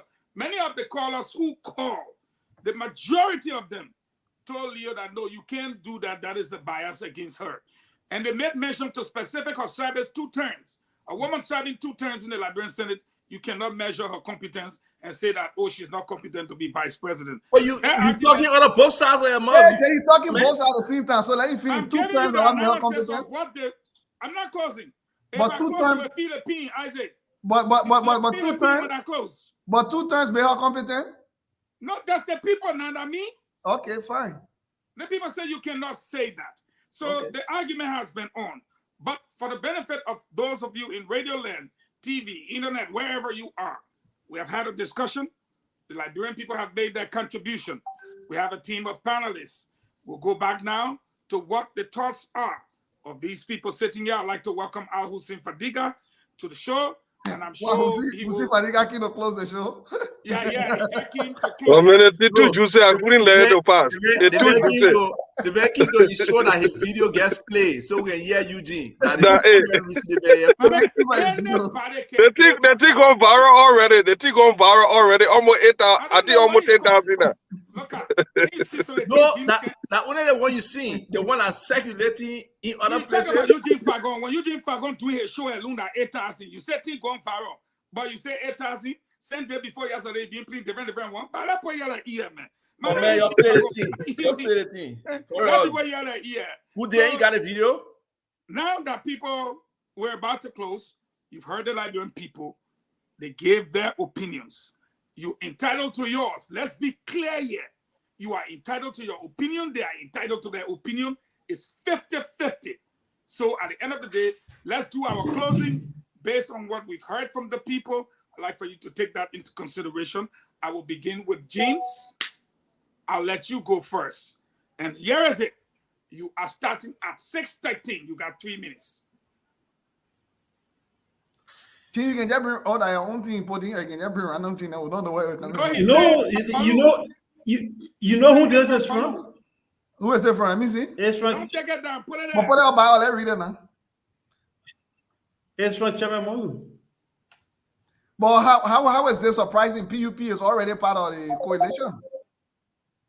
I think it is surprising because I could throw something in the room where the people there in the executive committee are challenging him. Oh, no, yeah, that is fine. I was just saying it would be shocking if they do but we don't want to cloud our thing. Let's save it for tomorrow. It will be juicy again. Yeah. It will be juicy. Another topic for tomorrow. The people will call and add their voices. James, what are your thoughts? The people calling, the people telling, hey, you see that one here? I will leave it with you and go. You finish eating potato green, you eat your golf for, then you come. You say you coming to come. As soon as I see me here, I know you come. No. Just one question for Leo. Leo, wait first. Why you say Yombli is not competent? No, James will come last. Keep James. James is a producer. Leo. Yep. A lot of folks ask him. No. I just to ask you one question. Leo, it's very important. Yes, sir. You have to help the Liberians out there. Yeah. They are mad at you and Abba. Yeah. But help us understand. This woman served as senator before. Correct. She's serving again. Yep. Okay?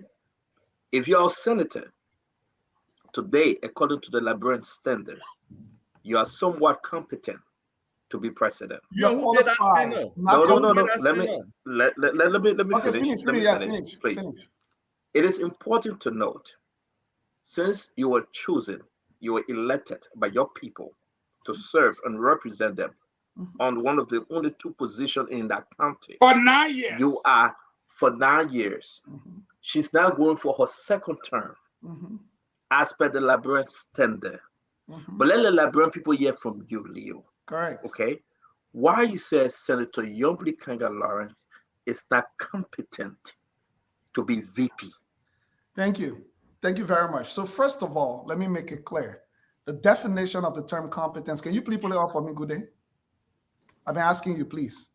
It's a noun. It's the ability to do something successfully or efficiently. Now, in this context, you can move it, good day. Now, in this context, we are talking about the vice presidency, particularly. Let me be very particular. Senator Yombli Kanga Lawrence has been senator now going for her second term. I'm yet to see Senator Yombli Kanga Lawrence's list of achievements as a senator of Grand Bassa County #1. Let me put it clearly. And when I mean as a senator, we have the list of what senators are required to actually do. Number one. Number two, I would say to you, the standard by which we measure the vice president, we always ask, is this person ready to be president on day one? Is Yombli Kanga ready to be president on day one? In my humble opinion, I said no. Number three, the issue with Yombli Kanga primary test of competence in leadership, in politics, was the test of the CPP and the Liberty Party. You can make all the excuses for why she didn't resolve it. When leaders fail, you fail even if it was not your fault. If it was under your jurisdiction, we don't say, oh, you know what? The man will come and solve a problem, but the army general choose to not listen to him. That's why the man failed. No, as a leader, you pull all the strings possible to resolve issues when it happen. When you failed, that's fine. We're not saying some other issues were not there. So far, Yombli Kanga first real litmus test. She brought Hassan Musa Hassan Belete to Liberty Party, her own orchestration. Question of judgment. If Belete is such a bad man, what judgment led you to bring him to give him one of the highest ranking position in the Liberty Party? You told us today that your judgment was wrong. In the era of your judgment, you escalated the problem because you are unable to resolve it, including bringing Senator Steve Zago and installing him chairman and making fun of each other. Why Belete was still the sitting chairman, that you orchestrated his election at a convention, declaring a constitution null and void that was adopted at a convention. I can list a litany of things that makes me say Yombli Kanga Lawrence is not competent to be vice president of the Republic of Liberia, because so far, all of the litmus tests that she had to take to show us, even in your failure sometimes as a leader, your leadership ability still shows. Even when you fail, people still see that you exhibited leadership and it did not work. So far, Senator Yombli Kanga Lawrence has chosen a side in her own party and they are splitting it apart. And all of the other issues I mentioned, she's failed all of the litmus tests. So sorry, she's not competent to be vice president. Okay, let me add on to that. Can I add on to that, Leo? Okay, can I just say one thing? No, we gotta close the show. Mommy, I'm told you. But let me say that one thing there was You should be crying. You should be crying on Francine here about closing show. Is not here to defend her. So you not telling no, Mr. Sister Claw? Yeah. No, the show was not about her competence. The show was about picking a VP. No, I just want to say one thing, my man. So that enemy thing you want to bring up. All right, I will get you 1 minute each. All right. All right, the 1 minute, I just want to say, just to add on to Leo something. I know it's in the conduct. Add on to Leo what Leo just said. So you want to add on to Leo something? You better get whatever Leo said. So one of the cardinal issue here is this lady could well be president of the Republic of Liberia. This lady, few years from now, she could be president. She going with an older candidate. She could well she govern Liberia. Is she competent enough? So we're just looking at the vice presidency, but beyond the vice presidency, is Yombli prepared to become president? Yombli Kanga of Liberia. Is Liberia prepared for her? Is she prepared to deal with all the different, we had an iron lady, she couldn't meet. I don't see it because the standard for our Senate is so low that anybody can get there. So I disagree with Steno that he said, oh, somewhat, yeah, anybody can be elected. It's Steno, but we're talking about the presidency, the highest office in the land. Not to demean her, but I don't think that she has that. She has reached to that point yet. That's I would say. So let me go. Let me go. Okay, so there are 3 areas that a lawmaker should be kind of assessed on: lawmaking, oversight, and representation. Okay. Yes. Again, I have not seen the laws that Yombly has brought to the table to change the lives of our people. I have not seen her representation. She's a senator not only for Grand Bassa, but her representation should spread across the Republic of Liberia. I have not seen that level of representation that gives me any confidence to say she has competence in that particular aspect. The other one, oversight, with them taking the different checks and them the kind of budget they pass and the positions on these national issues, with all the corruption going, if the listers issue, the NEC issue, or the LSCC issue, and other corruption that's going on, to really call these different government agencies to actually investigate them, I have not seen it from her. So those 3 qualities alone, or those 3 capacities, I don't think she's competent in them. Then when we look at competency, the word competency, that the individual qualities that submit to making somebody competent in anything. If we talk about leadership, she failed. Besides the Liberty Party, she failed with the CPP as a leader. Okay? When we talk about exposure, what's the exposure, the international exposure she has? It's very limited. When we talk about network, it's not there. When we talk about actual achievement, tangible achievement in any other position that she ever had before, we can't see it. So she's definitely not competent, especially one heartbeat away from the presidency. No, she's not competent.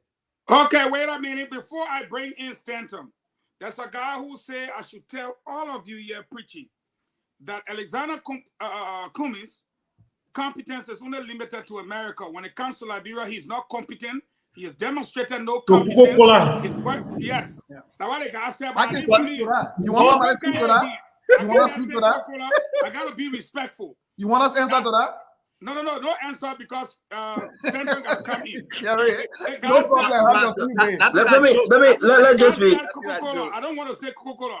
But let's just be fair. That joke. You cannot measure Cummings because Cummings is not competent in that he is not demonstrated. Okay, nobody mentioned Cummings here. Nobody asked for Cummings' competence. Let's put it on the table. Hold on. Leo, I beg you.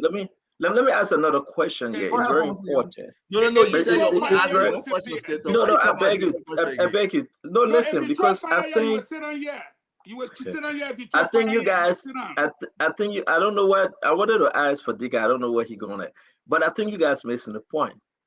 As per the Liberian Constitution, Leo, you realize, as if you too, everyone here, as per the Liberian Constitution, what do you need to be your vice president? What qualifies you to be your vice president? Competence and qualification are 2 different things. No, brother. Let me answer you, Stanton. Anybody can be qualified once you meet the age requirement and you meet everything, but that doesn't make you competent. No, yeah, it's the question. I say we are not. I say listen. We are not. I say we are not fighting. We need to educate our folks out there. And I like the answer Leo gave. I disagree with him on the competency of Madam Youngbley. I do believe she's qualified to be vice president or president. I do believe she made some mistakes through the process, but she's qualified to be president or vice president. Now, as per the Constitution, if her qualification allow her per our Constitution that she can be a vice president, what are we here arguing? Because she made a mistake with Liberty Party, maybe on 1 or 2 judgment, you guys going to disqualify her and say she's not competent? Is that what I'm hearing from Asiva, Leo Napolo, and Al Hussein? I think we are talking 2 different things. In particular, this would be my view, moderator Fagon. I disagree with Leo. How many senators we have today in Liberia? 30 of them. Can we say any one of them have the competence to be VP? Any one of them. As if you're looking at your computer like that. I want you to answer. Any one of the wait, you select what question I answer? No, you can't. No, I'm trying to ask you a question. What do you mean? No, but you are not with us. You are not with us. I say, come back. No, I was with you. I was with you. No, I can tell you the difference. No, you went small.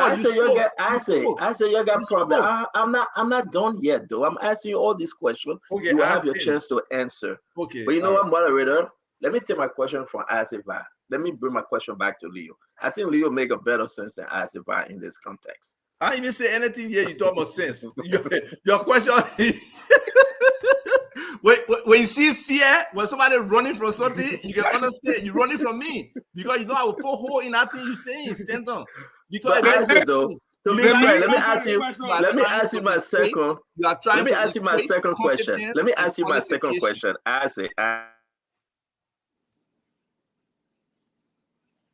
You're muted. We can't hear you. Stanton, we cannot hear you. Now James muted it, man. James muted. No, I think his network. We can't hear you. The man stay in Liberia right now. When I'm muting, you will see that point. I think it is from his device. The man in Liberia, but Isaac, you understood the question. Answer it quickly before he comes back. No, I won't go back to his equation where he thinks I hope he's okay now. Competence and qualification like the same thing. It's not. Qualification is basically. We can't hear you. We're not hearing you. No, now you. You making simple criteria. Age 35, only one horse.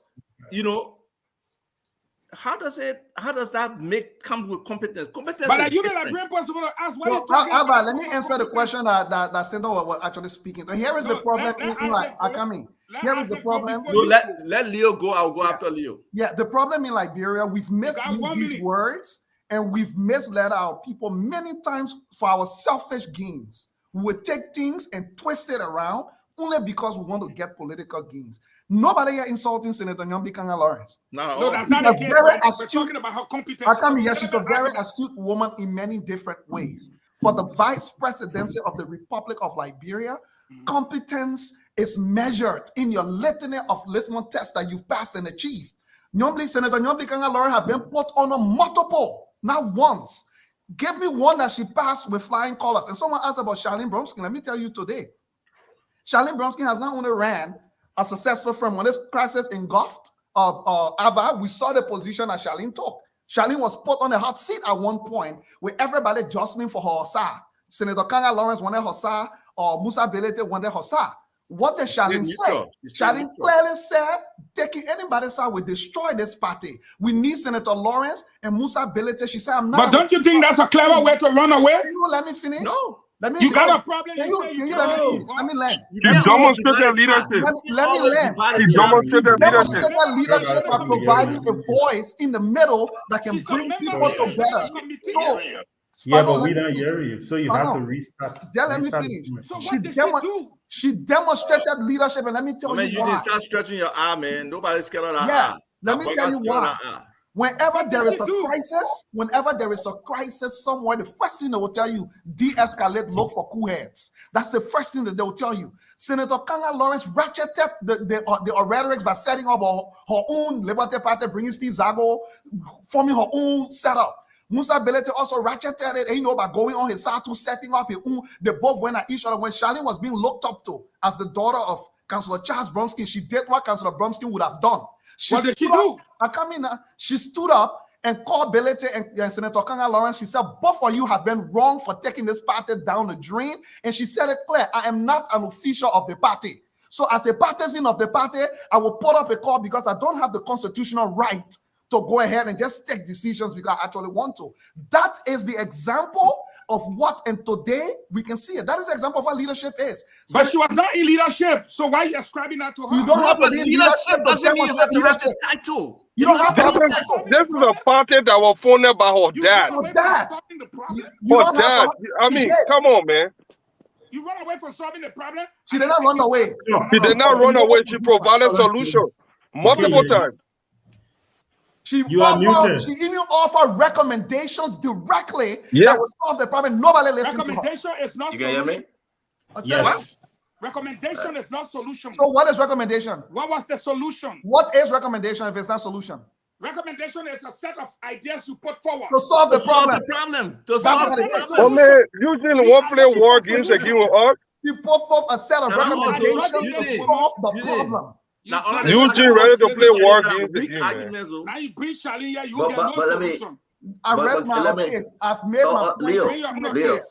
Leo, let's just understand this. And I think you and Azeva is you guys agree to yourself, but I disagree with the Yombly being competent on that. I think she is. I do believe that if chosen, she can make a better vice president. If not now, 2029, she can run. I do believe it. It left for Jose Yima Buaka and Zana Cummins and whosoever out there to make their decision. But let's just flip this though. And maybe it will set the stage for Al Hassan that calling for opposition unity, the Buaka and Cummins ticket. Eugene was talking about. Now it's not happening. Mr. Bala didn't meet JMB. But I tell you, now it's not happening. So, but you just asked a question that a lot of you guys ran away from. Only Leo answered.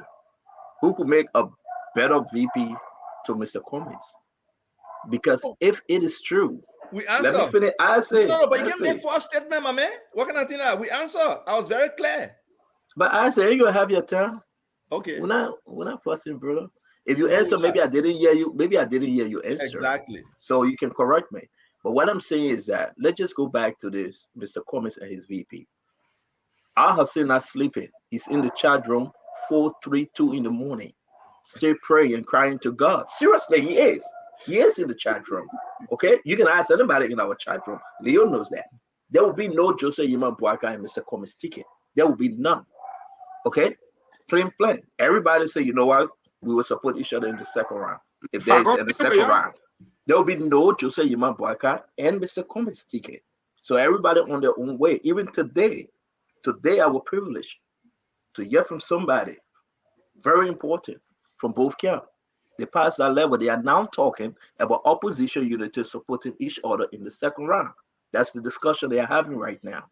So who is now better for Mr. Cummins? If it is not Jeremiah Cohn. And let me say this. Folks going to get mad. But I say, and we got Al Hussein that I have not answered. I'm not going to Al Hussein. I will say this real quick, and folks need to understand, even up to today, some folks of ANC stay reaching out to permanent names that we know. This morning, they had a meeting with them from ANC that I know, I'm privileged to. Okay? It getting to be a problem. As much as we love Mr. Cummins, but it getting to be a problem that if Jeremiah Cohn go along with Jose Yima Buaka, the way forward for Mr. Cummins and his VP choices limited. And that would be a very hard way. I'll say, this is to you. I'm not even looking at Asif Live. This guy gets trouble. Let me talk to you. Talk to us, please. This is all right. You see, the dynamic here are different for both candidates. Jose Yuma Buaka, I will start with Jose Yuma Buaka for just so I can put it into perspective. Jose Yuma Buaka is an older candidate. He will rely on basically his younger candidate to do a lot of this stuff. We all know that naturally, because of the age and other stuff, he's not going to do something. The criteria for looking for his VP will be different from that of Mr. Cummins, who is, look, people naturally do not vote for the vice president. People vote for the president. And most people will actually be looking at Mr. Cummins. So who will he choose? There are so many. There's a minefield of individual that can come to mind that I think he can tap into. So many permanent Liberians. I can give you one name. I can give you one name just off the back of my head. And most people we have not even thought about it. Charlene Bronskin could make a good vice president. She's young, she's energetic, she Leo could just spoke about it. Leo just spoke about Charlene. Leo just spoke about Charlene. Yeah, I'm just giving one. Tiawon Gonglo. Who else again? Lehman Boy. Who else again? I can just off the top of my any permanent Liberian. where name recognition could go with him because people will be looking at him. Unlike Boyka, who people are the reason the VP choice of Ambassador Boyka is more of a concern is because that person is a heartbeat away from an older a man who is going to be president. So people are looking at projecting like, oh, in the next 6 years, we know why this person could be president. Unlike Cummings, who people are going to assume that he's going to go 12 years straight before people even start eyeing the vice president. So the vice president going to be like the same pack. His vice president going to be like the same kind of pack race car kind of person. So people are there's a different thing people look for in these people. UJ, let me just say something quickly. Yeah. If Senator Nyambli Kanga were vice president and a conflict happened between she and the president, that running around you are doing with Steve Zago, then I would not like to see it. If Charlene were vice president and a conflict happened between she more measured. The way she handled herself and the she more measured, she more disciplined. She got the temperament. She has the temperament. I would rather take a press conference and be running around setting Steve Zago as a new chairman when he was not. Zago, we're not do that thing while you're there. You're Kim, you're to Joe, we are the best to save the country. Today you're telling us that Joe, we are not correct anymore. You're feeling with me because I already feel it. I give you names now. So like we're not letting you dominate the airways with this narrative. We're not happy. So in short, you told us those people were the cartel. Today you're telling us they are the savior. I'm telling you. You tell us that Charlie had one press conference with recommendation. That her first litmus test of leadership. Leo, let me end on this note that multiple times to pass the test. Give her the other 35. No, I would say she failed on all the tests. The first one test she had. But man, you go ground Basel content, the evidence are there. We're not talking about. Look, the sure way for the opposition is for solution. Then you can't even know. You said because you have one press conference, you gave recommendation. No solution. At least Charlie has been very disciplined on new chairmanship, setting on escalating the conflict. Charlie has been very responsible. Cummings is a good man. I think she gave recommendations which included solutions. I attended that. Yes. Solutions. I read the thing. The woman released the thing. It was neutral, not biased. She condemned Belete. She condemned Senator Lawrence. The marketplace we're in here. Can we just speak one? Now usually, yeah. Interrupt everybody for the one Nyambli Kanga Lawrence. What was the solution? What was the solution she made? Number one. I can give you some of it. Oh, you not want me to give it to you? Because I read it. Said she gave recommendation and she gave. Oh, and Leo helping. I said the same thing. Good day. What were the solutions? Oh, you not want me to answer? I attended a news conference. The moderator not want me to answer. Yeah, she had two press conferences, not even one. Okay. The first one, she said she was not going to take a side to support Nyambli or Musa. Neutrality. She said in order to maintain the integrity of the party or the goal of the party, which is liberty or unity, Nyambli should not bring new chairperson. Musa should stop going to court. Let them meet and sit on the table to discuss the issue. With that, the party will come back together. Two, she said Nyambli was her big sister. Musa was her big brother. When her father was living, these were people who were around her father. So at this moment, all they can do, if they really love the late councillor, let them meet at the party headquarters to sit and talk about the issues by meeting with people who came yesterday, former party chairpersons and other high-ranking officers.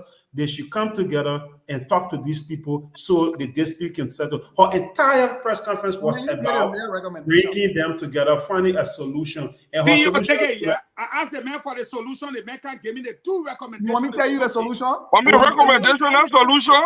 But I said recommendations included with solutions. All right, so let Leo answer now. Charlene Bromskin, Councillor Charlene Bromskin said clearly that first of all, Musa Belete will have to rescind his decision on the suspension of Senator Lawrence, Senator Dillon, and other people.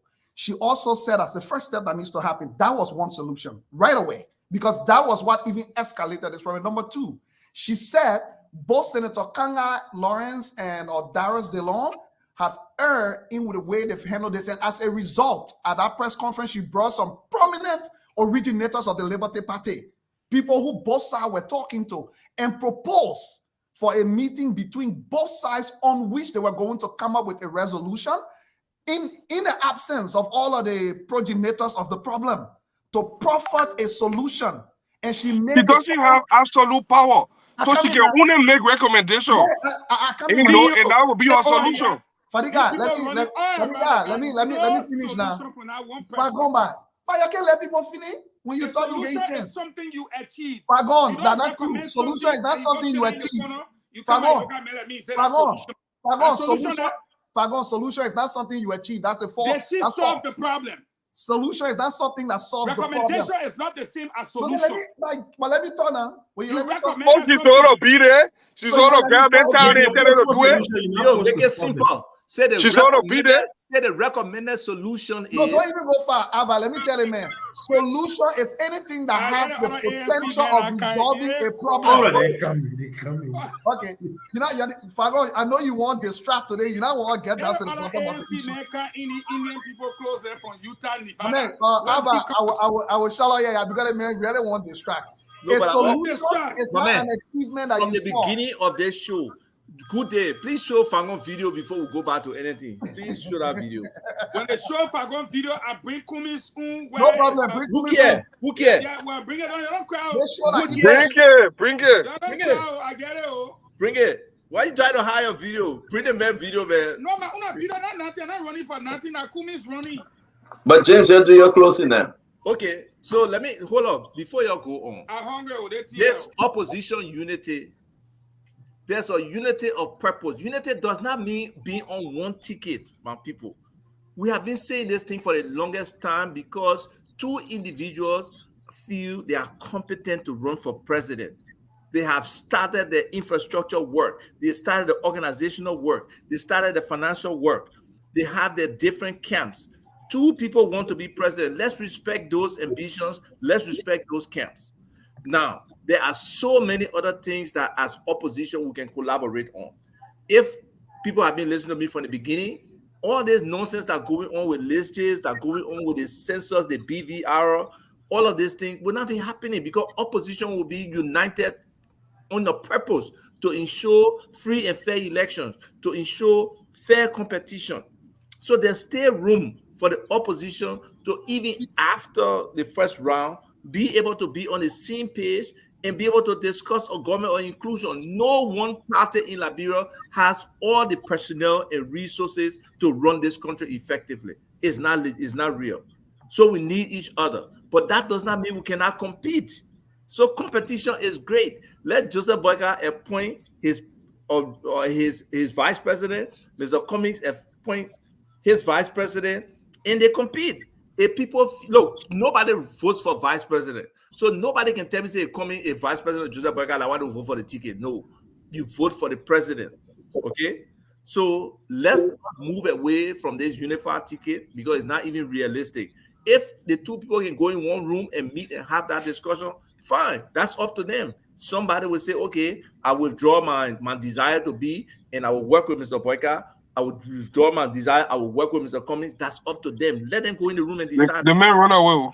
But all this strategy that people doing, paying people, look at Balu. If Balu said that Liberians were behind that thing, how many people were actually behind Balu? How many substantive people were behind Balu to say they can drive the numbers to support that ticket that he said? I disagree with you, but I'll talk later. But that discussion, you can come and disagree that discussion. But you did not run away. Let's play. You don't run away. Let me see. All right. So let Avon conclude, and then we'll come to you. So all I'm saying is there's a lot of room for the opposition to work together. We already see the play with the census. We see the play with the voter registration. Look, you guys were talking about numbers, right? If we look at the 2022 census, that 5.2 million people, if we look at only those who have registered in for the first 6 people, like 1,439,000. Okay, so people who register doesn't mean they will vote. typically our stuff registration is about 60%, and actual voting is about 75% of that 60%. So actually, that about 43% of our population voting. So our eligible population is voting. So people should not assume when you see that 800,000 for Monserrato, that probably 60% of those people voting. So that number is totally understated. I believe they need to extend the voter registration period. If people may say, watch how deflated the voting must be. Monserrato vote may be only 400,000 to 450,000 people voting. Those registered people, all of them don't vote. So NEC really has to take serious consideration into the population that they say voted, because the population that registered is actually the number of people that's going to be the voters, and not 100% of them will run. And even that Eugene Fagon assumption, 50% of the NEMA population will vote. So that means that 300,000 and change. Yeah, that 300,000. Oh, yeah, exactly. What NEMA? 621,000 total. So that 310,560 wherever that will vote. You think that the people who will vote? No, that 60% of them. So that 180,000 people voting under NEMA. People got to understand these differences. And it's not. And right now we have the elections. I mean, the registration went with the equipment failure, with the delays at different registration centers. The stuff is depressed. So we need to really look differently at what's happening in the country. Thank you. Can I go? I wanted to say something to if you look at the number of registered voters in 2017 were a little over 2 million. Out of those 2 million registered voters, a little over, I think, 1,550 something thousand voted last election. This year, where the census put out an even higher population, and which we assume that more people should be voting, we don't even have 1,500,000 registered voters. All of those people, if we look at 2023, 2017 census, that means, you know what's going to happen? Low turnout plays in favor for Eric Gorby. Yes. If people don't turn out to vote, we are win one round straight. So that's another thing. So there are a lot of things, but let me go to stop talking that one round thing, because you're trying to support the cheating. No, that's what I'm saying, that cheating. One round. That's what I'm saying, that cheating. You know, that's what's going to happen. So if we don't get it right, but just to disagree with you, you made some great points. But here's my problem with opposition unity. If it is not done there before going in, it's almost impossible to be done after the second round. I can agree with you. Let them make that agreement now. I agree with you. This is what I'm saying, because if we look at the history of Liberia and you look at just what is going on right now with the both camp, the other morning I woke up, people still attacking each other, and they will take our eyes from the biggest prize, the bigger elephant in the room, which is the CDC-led administration. So what most people are going to be doing, because everybody, so there will be two campaigns going on. There will be a campaign for the second place, because George Weah will definitely be on the ballot. He's not going to be, the election will never be against two opposition. No, two opposition will never make it to the second round. So what's going to be happening here is there will be a competition between the two runners that are running for the second place, which I want to term as the diaspora, which is an integral part of our voting bloc, and our fellow compatriot at home, and then that will be another front, and then you will have people going against George Weah. So we're going to take away from that fight against George Weah, and you know what? Who benefit? The president. This is why I'm saying, rather than going in this scatter, we can leverage our resources by coming together now, making it very difficult for the president to go second round. And if we don't do it, if people don't see reason to put their ego aside and put the country first, and we keep trying to roll the dice to see what's going to come out, we will lose, given everything that we have. So the best thing we can do, there is one pathway that is sure, and there's another pathway that we got to gamble, which is rolling the dice. If we decide to roll the dice, we will lose. So I am saying, and this has been my position for the last couple of months, because I do know that No, either of them, none of them have it no more. The Unity Party are in high energy. They will go to second round and they will get stuck because those people, the bad blood, want to remain, and those people would not support him again. The same thing is coming. So rather than doing it, you say you can vote for the president, not the vice president. But when you put the two leading contenders together on the early first ballot, people now we're going to have no reason to sway their vote. They're just going to go behind those people. All right, thank So you. that's where I disagree with you. Quanah Gray, though you came late, but at least you have 1.5 minutes to talk. They All talk right, about all right. Conor Gray had to jump in if the show close. I tell you, the two he when you not go there for going chaos. No. If I go now, he sees someone, oh, he run away. Yeah, go No, ahead, Quanah Gray. The thing about this euphoria in Liberia that when you serve in the Senate, automatically you qualify to become president was what got us here in the first place. We took a bobo, a complete dummy who was sitting on a backbencher who probably was always absent in the Senate. Because he has that history of serving the Senate, we went automatically and voted him into the presidency. These are two different functions, and we're still making that. We have this euphemism, and it's a faulty euphemism that once you go through that automatically you go through the legislature, boom, you qualify to run for the presidency or to become president. I don't know where that is coming from in our modern Liberian political circle. um, Clearly we have not set standard for people to go to the Senate.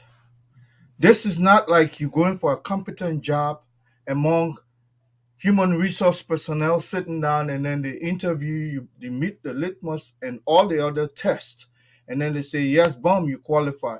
Either you're popular or you build more toilet in Liberia or hand pump or you've done this, you've done that. What have you done? That's the only criteria for going into the Senate.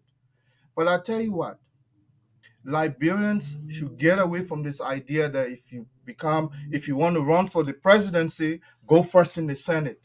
That idea only started recently. And let me tell you about Yombly. What Yombly faced or is facing in the Liberty Party was what Councillor Bromskin faced when he was alive.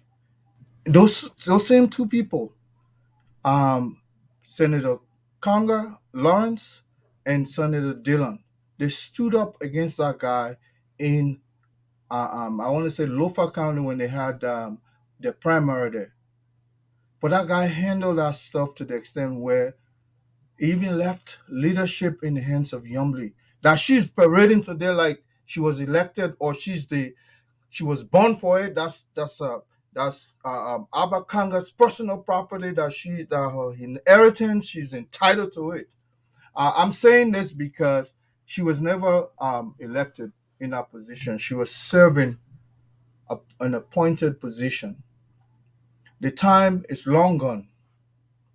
We are all mouthing Musa ability today because again he's not on our side. And I can tell you what Musa has done to maintain that party is what the kind of leadership some of us looking for. You may not like him, you can call him names, all kinds of, but Liberty Party exists today because of one person, and that is Musa ability. And imagine what would have happened. No good leader will leave their party to go run after to become VP. You stay within your you stay within you stay within your rank and let people come after you. That's competency, that's leadership. But to start running and then you start running what Bob Marley calls susupon or busybody or Congo House who say it in other terms. You understand? You running choo and at the same time dividing your party simply because you want to be someone's VP. That's not leadership. And you know what? You put that kind of individual in the presidency from from a corridor called the legislature that is dysfunctional. Nothing goes through there. That's the kind of leadership you want to see in the presidency. I feel for you guys, man. The thing about it, Liberia is really doomed because the kind of individual that even surface on the leadership criteria, the name for leadership, is so disgraceful. Where would you put in this modern world? Where would you put a Yombli Kanga to go and compete against some of the competent people across the world? She's a Okay, good thank you. kid. Let me say All right, that. thank you. Leo, you can take us home, sir. No, thank you. I will say this again. This attitude we got in Liberia, where we've brought this very low bar for some of the most powerful and highest office in our nation. Sorry, some all will not buy it. We see the danger of what can happen when people in leadership don't make good decisions. Did you people know that the group of 77, the largest umbrella for people dealing with disability in Liberia, is under the office of the vice president? People passing around like, bro, oh, the vice president can't do nothing. The vice president is just supposed to wait. Absolutely not. What stopped the vice president from leading a campaign for the interests of those dealing with disabilities in our country? I had an opportunity to visit a group of 77. They've been abandoned. No, the vice president actually has multiple opportunities. You think any president would be angry if their vice president go out of the country and raise $100 million and brings it back to the country?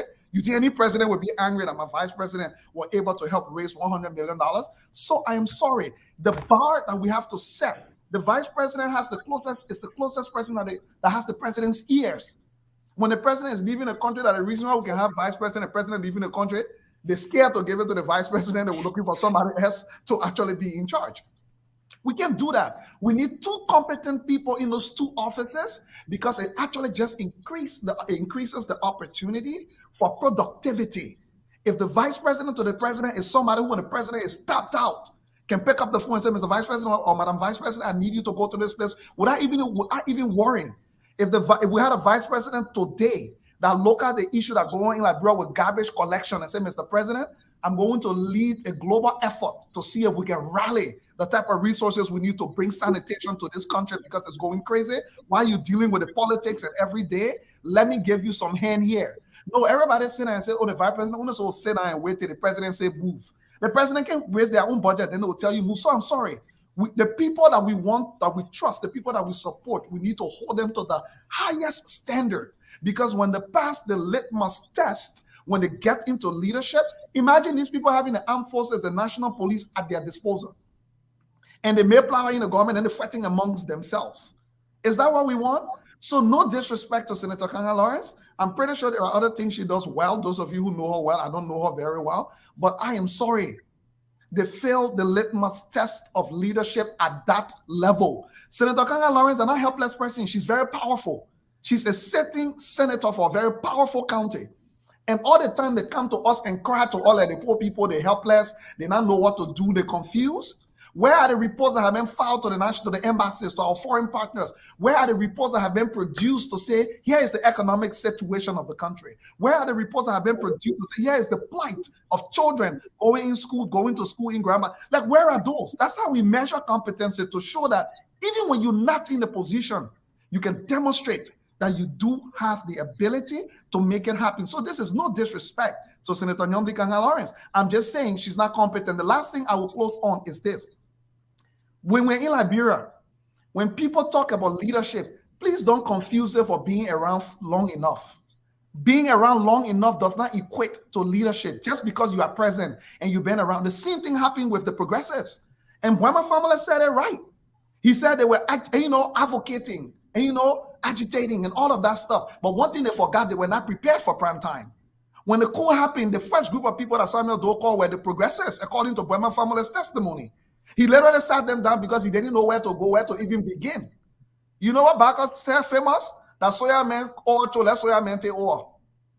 They all went ahead when you had a beautiful opportunity. And Bwema Family said they were confused because the power of the presidency down on them for the first time when they went to the mansion, and they were not prepared to figure out what to do. What happened? It didn't take 6 months. The progressives started fighting amongst themselves.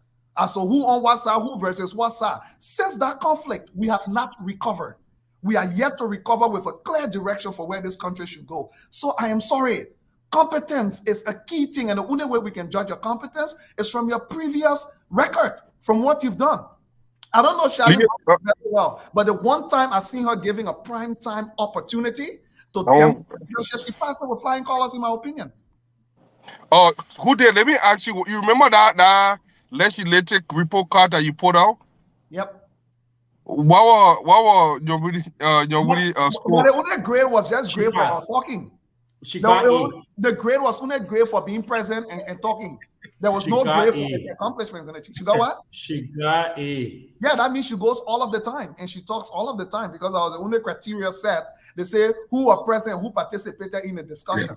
That is it. So I am sorry for those of you who want to disagree. I got too much respect for the presidency and the vice presidency to lower the bar when it comes to the level of scrutiny and requirements that should be put on it. That's just my humble opinion. All right, thank you. When local Kun is seeing with tomorrow too, because Sarah mentioned. We want to make a comment. Just 1 minute, I beg you. We need to go.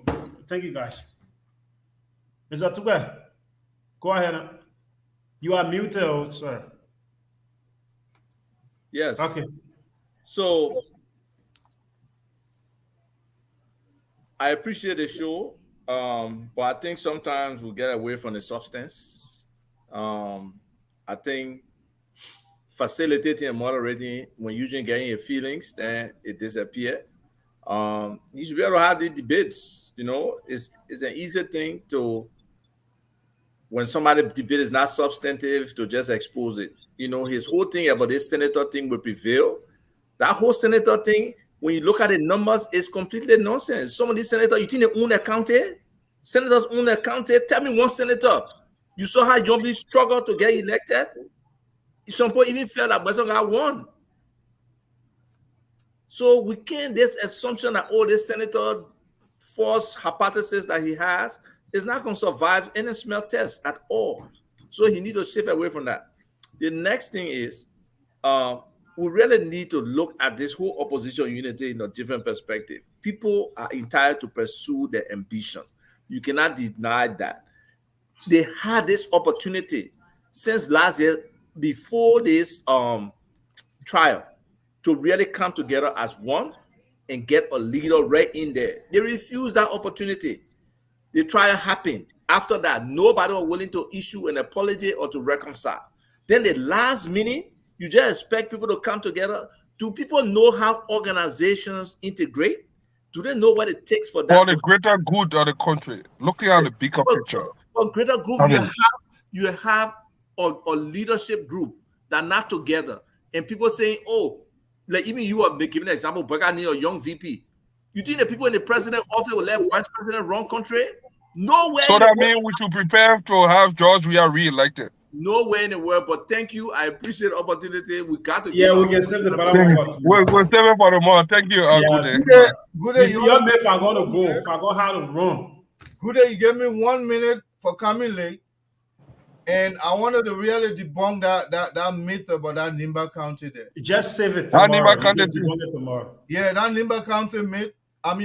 We have to. Yeah, tomorrow. Just go and tabulate everything for tomorrow. Anyway, yeah. Anyway, all right, John, man. Later. All right, thank you. Thank you. All right. Thank you. All right, thank you. Honorable Chairman, I'm forgotten. Chairman. Yep. I catch a chairman sleeping on the show. My people, oh, I'm just here, you know. So, James. Yeah. What's the final one? The show finish, your chairman. Go ahead. Okay. Well, so this is how I would love to take leave of you. We'll be here tomorrow by the grace of God. Do have a God bless day. You know, James is here. You know, I will be here by the grace of God. Bye-bye. All right. I get picture on chairman that he was sleeping on duty. All right, folks. That is it. And we see you tomorrow.